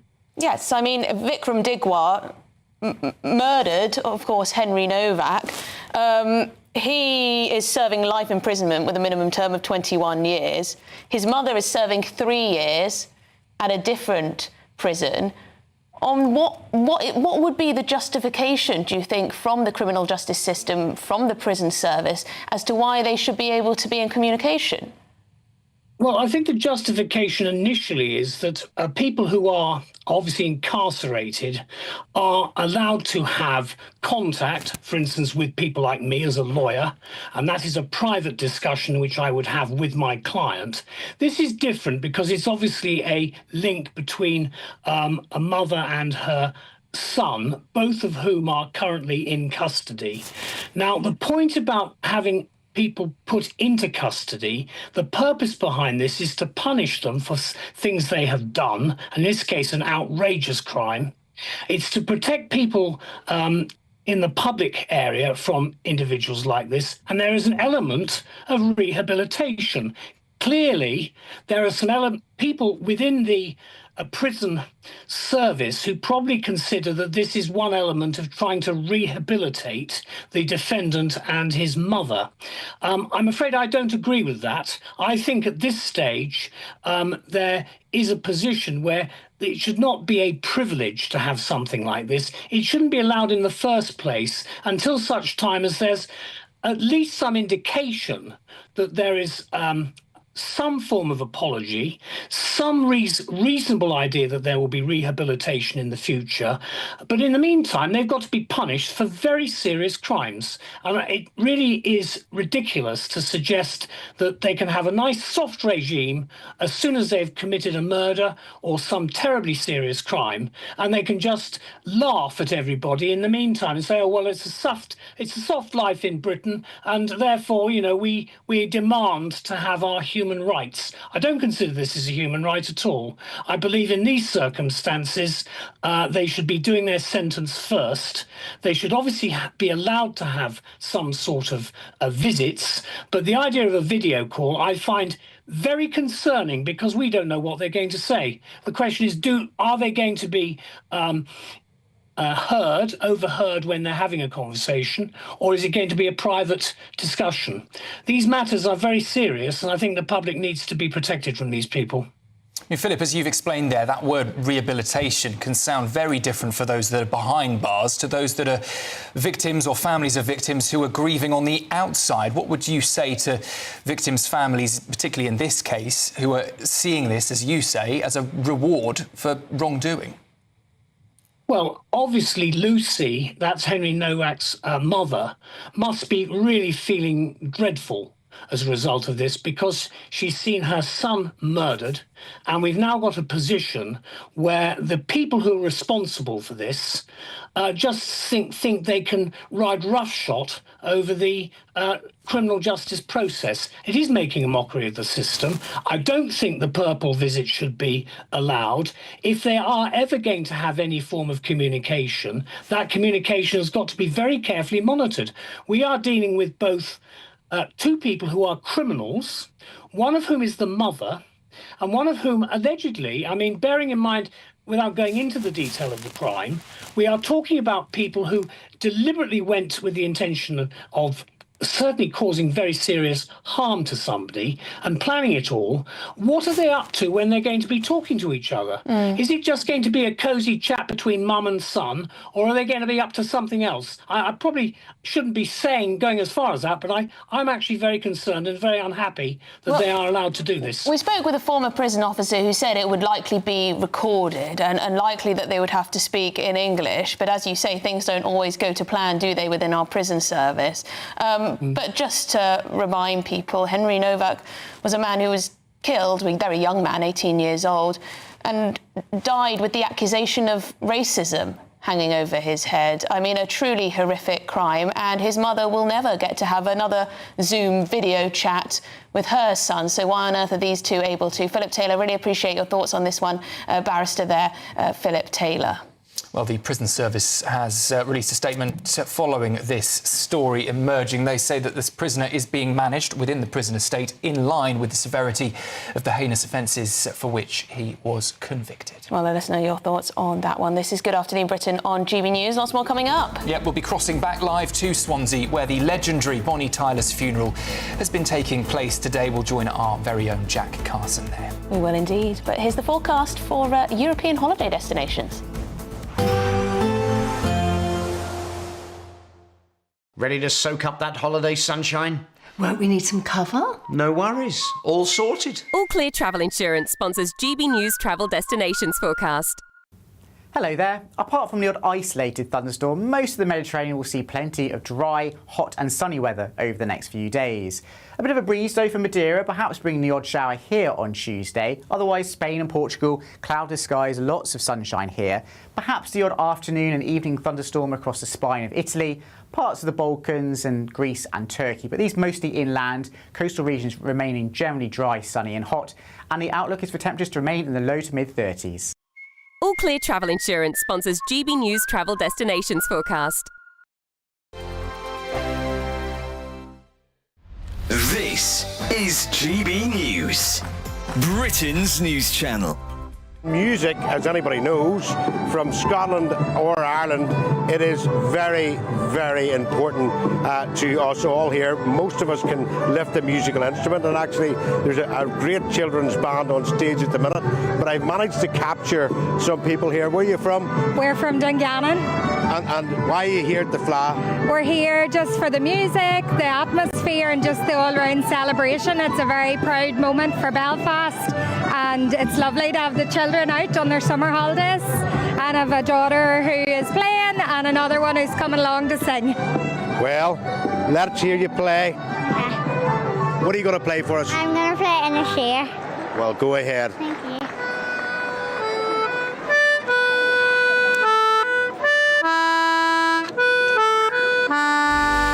The People's Channel, Dubes & Co. Weekdays from 6 p.m. People that have lived in London have chosen to move out because they don't feel... It's not about feeling safe as much. It's about feeling that they don't recognise London as the capital city of England anymore. Well, I can't answer for those people. I mean, I think, you know, there are places all over the country that change. You know, there is a constant churn. There are parts of London that were once terribly, you know, poverty-stricken and that are now gentrified and are full of completely different places, to the point that local people, local communities have been squeezed out. There are places, you know, which have changed because the demographic changes. But, I mean, that happens everywhere. You can say that about Bradford, you can say that about parts of Birmingham and these kind of things, some of these areas as well. But if you look at London, it's always been a bit of a melting pot. Yeah. It's the capital of a trading nation. It's why we have one of the best stock exchanges in the world, why we have the most investment, you know, foreign investment into this country. The People's Channel. Patrick Christie's Tonight. Weekdays from 9 p.m. Michelle, how do you feel when you look back at that 5 years there, from where we first started in and out of those lockdowns? I've got to, right, first things first. I've worked on live TV for half a decade and I still forget to talk into a microphone. Easily done. What can I say? Well, you look back on some of that and you actually forget some of the absolute ridiculousness that has gone on in the last 5 years. And I think you summed it up well. When you go back to that period of the lockdown, the ridiculous control, the enforced vaccine mandates, you could feel like you was just going mad in your own little world. And to me, GB News, we really, really came into our own. GB News, the People's Channel.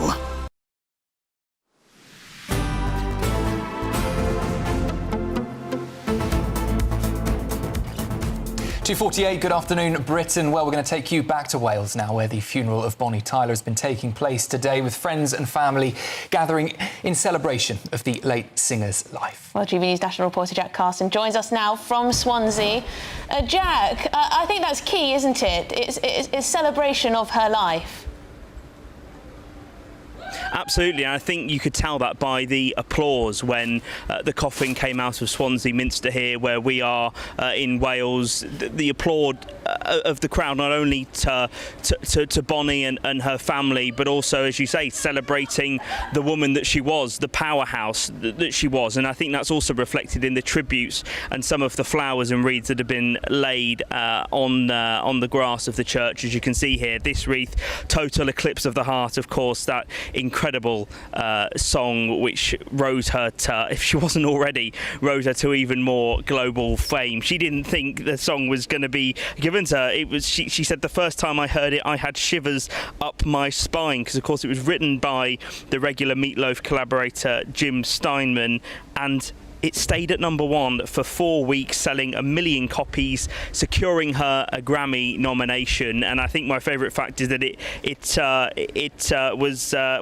took away Billy Joel's "Tell Her All About It" from the top spot, and it was only replaced after 4 weeks at #1 by Kenny Rogers and Dolly Parton, "Islands in the Stream." So it shows you the kind of competition that Bonnie Tyler was facing at that time. But if we just go in on some of the tributes here that we can see, one says, "Dear Auntie Gaynor." Of course, Gaynor it was Bonnie Tyler's real first name. "I wish we weren't writing this card, and it breaks our hearts. We will never get to embrace you again. We loved you yesterday, we will love you today, and we will love you forever." So that's an idea of some of the tributes that have been laid on the wreaths from family and friends of Bonnie Tyler. Another one here says, "Auntie Gaynor, you will always be forever in our hearts. Love you, millions and millions, love you." And as you can see, just absolutely beautiful flowers. And her funeral procession made its way to the hometown where she grew up. But here in Swansea, we've been speaking to people today about why they've wanted to come and pay their respects and celebrate Bonnie Tyler's life. Well, I just think that Bonnie Tyler is just your typical Welsh woman and hasn't changed at all. Her celebrity and her stardom hadn't changed her. Well, she's an icon to Wales, isn't she, and all over the world now. And sadly, she's passed away, but I don't think you'll never forget her. You know, she'll always be Bonnie Tyler, won't she? She was, I can't even describe it. I can't even say how beautiful, what a beautiful soul, and a talented lady. Because Wales has got some talent when it comes to singing. And she was iconic. That's the word I use for her. Iconic. She never forgot where she come from. You only had to listen to her. She knew what she wanted, and she done it. Excellent. Yeah, so as you can hear, that's what a few people have been telling us who have wanted to be here in Swansea today to pay their respects to Bonnie Tyler. She never forgot where she was from. She still, of course, spent much of her time in the last few months of her life between Mumbles and Portugal to escape some of the rainy Welsh weather when that came. And when she collected her MBE in 2022, she said that "I'm just a girl from a small town in Wales who loves to sing." And that is ultimately how many people here in Swansea will remember Bonnie Tyler. Much for being there for us today, and so wonderful to hear some of those tributes paid by people who are gathering in Swansea. We've also had the Princess of Wales describing her as a proud Welsh icon, and the actress Catherine Zeta-Jones calling her a one-of-a-kind Welsh artist. Yes, they're cousins through marriage, they are. Is that true? Yeah, they are. There's a very strong tie there, familial tie. Well, on that note, it is time to say goodbye because, well, thank you for tuning in to Good Afternoon Britain, of course, with me and Sam. But it's time for Martin Dormley with you till 6 o'clock. Don't go anywhere. See you soon.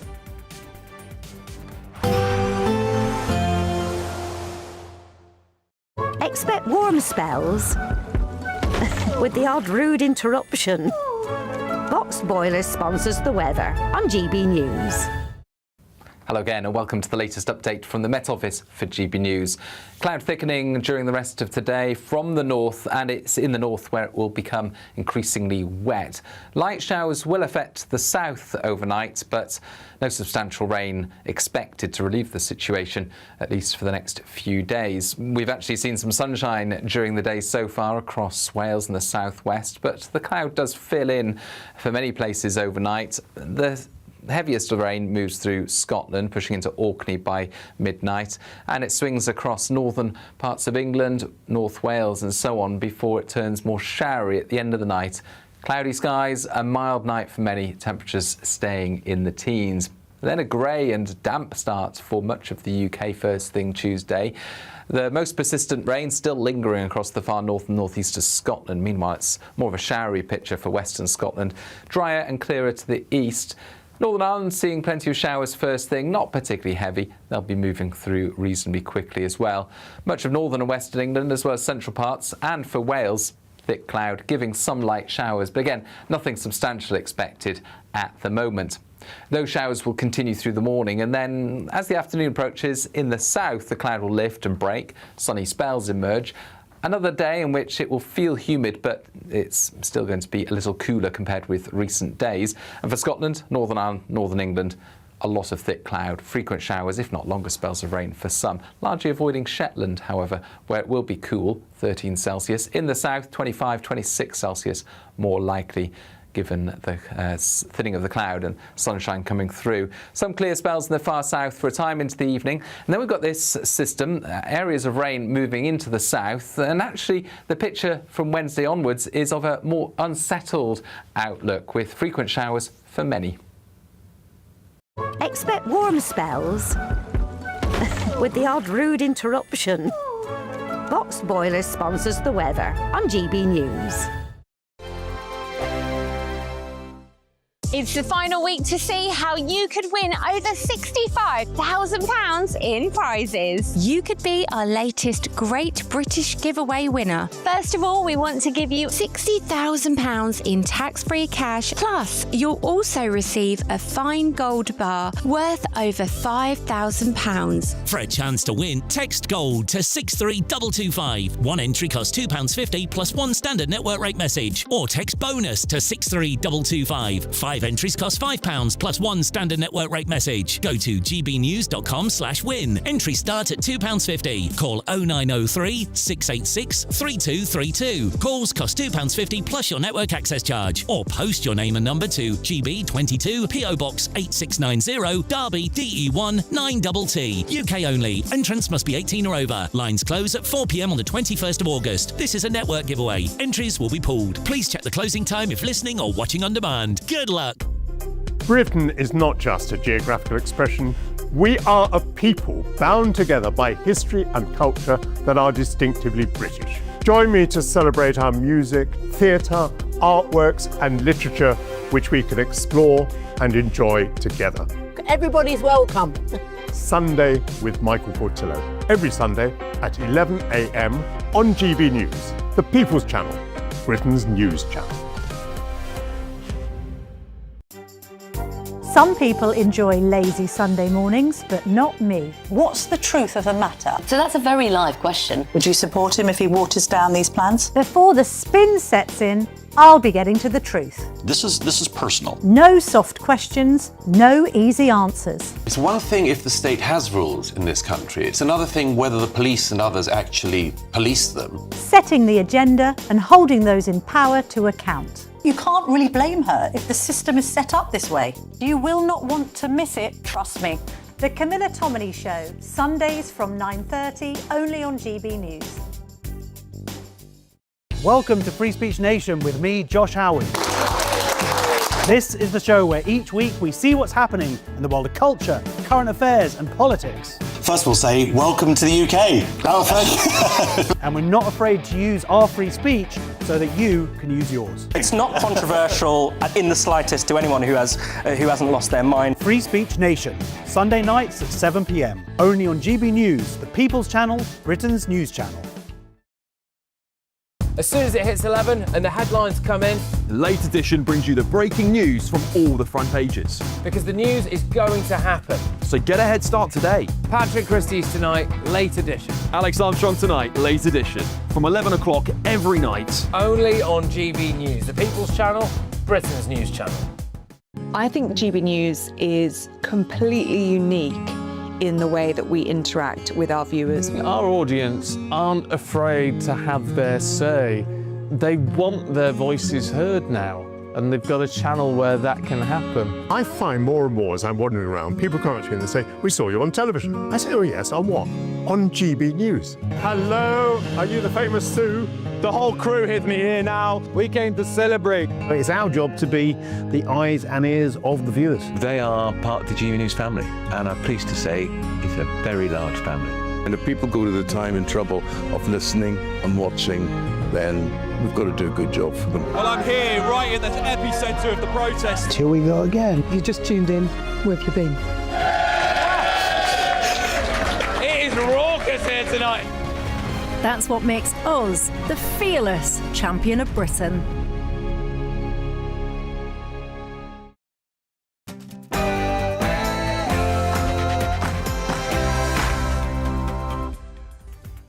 Very, very good afternoon to you and a very, very happy Monday. It's another beautiful afternoon and it's 3 p.m. Welcome to the Martin Dalby Show here on GB News, broadcasting for you faithfully as ever until 6. A cracking show awaits, and here's what's on today's menu. Today, Reform UK pledged to stop all benefits for foreigners. The British taxpayer is acting as the welfare state for the world. That's unfair. We all know it. Well, Reform UK claim the scheme will save British taxpayers £21 billion per year within 5 years, a £50 billion total saving. But both the Labour Party and the Conservatives have piled in, saying scrapping benefits for European Union citizens will drag Britain back into the Brexit negotiations. Here's today's big question. Should charity begin at home, and should benefits be denied to immigrants? A fury has erupted after it emerged that Henry Novak's killer, Vikram Digwa, is enjoying Zoom calls with his mother, Kiran Kaur, also jailed, of course, for concealing Henry Novak's murder weapon. Should killers enjoy such perks when the Novaks will never get to see their beloved son ever again? And locals in Gronant in North Wales are over the moon. The plans to convert their beloved village hall into luxury accommodation for asylum seekers has been temporarily paused. Locals in the Flintshire village have been left betrayed and blindsided by the Home Office. But is their struggle truly over? Well, we'll be live from the village on the front line of the HMO Battle of Britain. And Britain is preparing to release criminals early while hundreds of cells sit empty inside a brand new £400 million super prison. What on earth is going on, and could this problem be solved? We'll find out why. And we'll be on a campsite in West Sussex to find out why more and more Brits are choosing to carry on camping for their summer holidays, and that's all coming up in your next hour.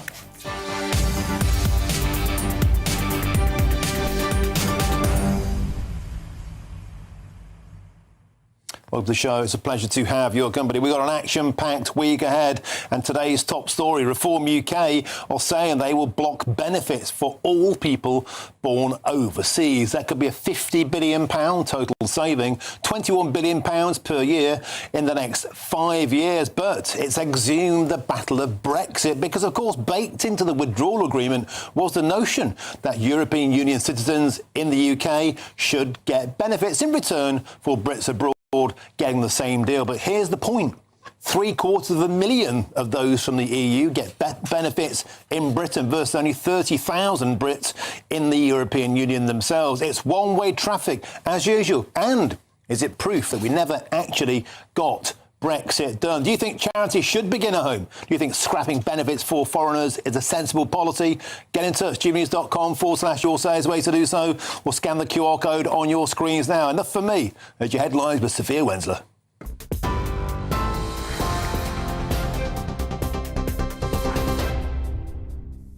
Martin, thank you and good afternoon. Your headlines at 3 minutes past 3. Robert Jenrick has vowed to end the foreign welfare rip-off and restore fairness to the system as he unveiled plans to strip foreign nationals of their right to claim almost all benefits in Britain under a reform government. The party says the move could save around £21 billion annually. However, the ban would cover European Union nationals with settled status in the UK, something that would require reform to renegotiate the Brexit deal with Brussels, and it could potentially mean British expatriates in the EU losing equivalent rights. It's all part of a wider welfare shake-up, which will scrap key benefits to save £50 billion a year in total. The party's Treasury spokesperson also said, as part of its welfare to work policy, long-term claimants who are fit to work will be forced to do 20 hours of work a week in the community. The British taxpayer is acting as the welfare state for the world. That's unfair. We all know it. There are 6.6 million working-age people in the UK claiming out-of-work benefits. Among their number are many who can work, who should work, but have chosen not to. It has emerged that Andy Burnham exchanged messages with someone impersonating Donald Trump's chief of staff. The Prime Minister was in contact with an unknown individual pretending to be top White House aide Susie Wiles before concerns were raised about the incident. It is understood no messages of significance were sent, and the suspicious activity was quickly reported to the appropriate authorities. The government is facing calls to publish the criteria for issuing emergency alerts following criticism that the national wildfire warning was unnecessary. Head of the Cabinet Office, Louise Hay, is understood to have signed off on the nationwide alert, which warned that barbecues and fireworks could start wildfires. The government has insisted the move met the required threshold and said it had taken the decision after a direct request from emergency services. However, according to the Telegraph newspaper, a 2014 Cabinet Office report warned that overusing mobile alerts would undermine public confidence in the system. But Minister of State for Housing and Planning Matthew Pennycook told GB News it was an entirely appropriate response. We're telling people to not start open fires, to be very careful about how they dispose of cigarettes. That's absolutely right. And if that alert prevented the loss of one home, if it helped keep people safe, I think it was worth it. But of course, as I say, we've got to use those emergency alerts judiciously and sparingly. But I think it was entirely appropriate to issue them following the request of the fire and rescue services to do so. You're up to date on GB News. Now it's back to Martin.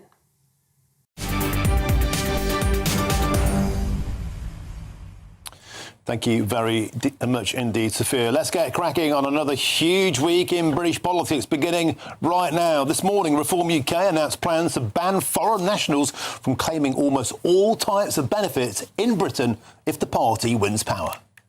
The British taxpayer is acting as the welfare state for the world. That's unfair. We all know it. There are 6.6 million working-age people in the UK claiming out-of-work benefits.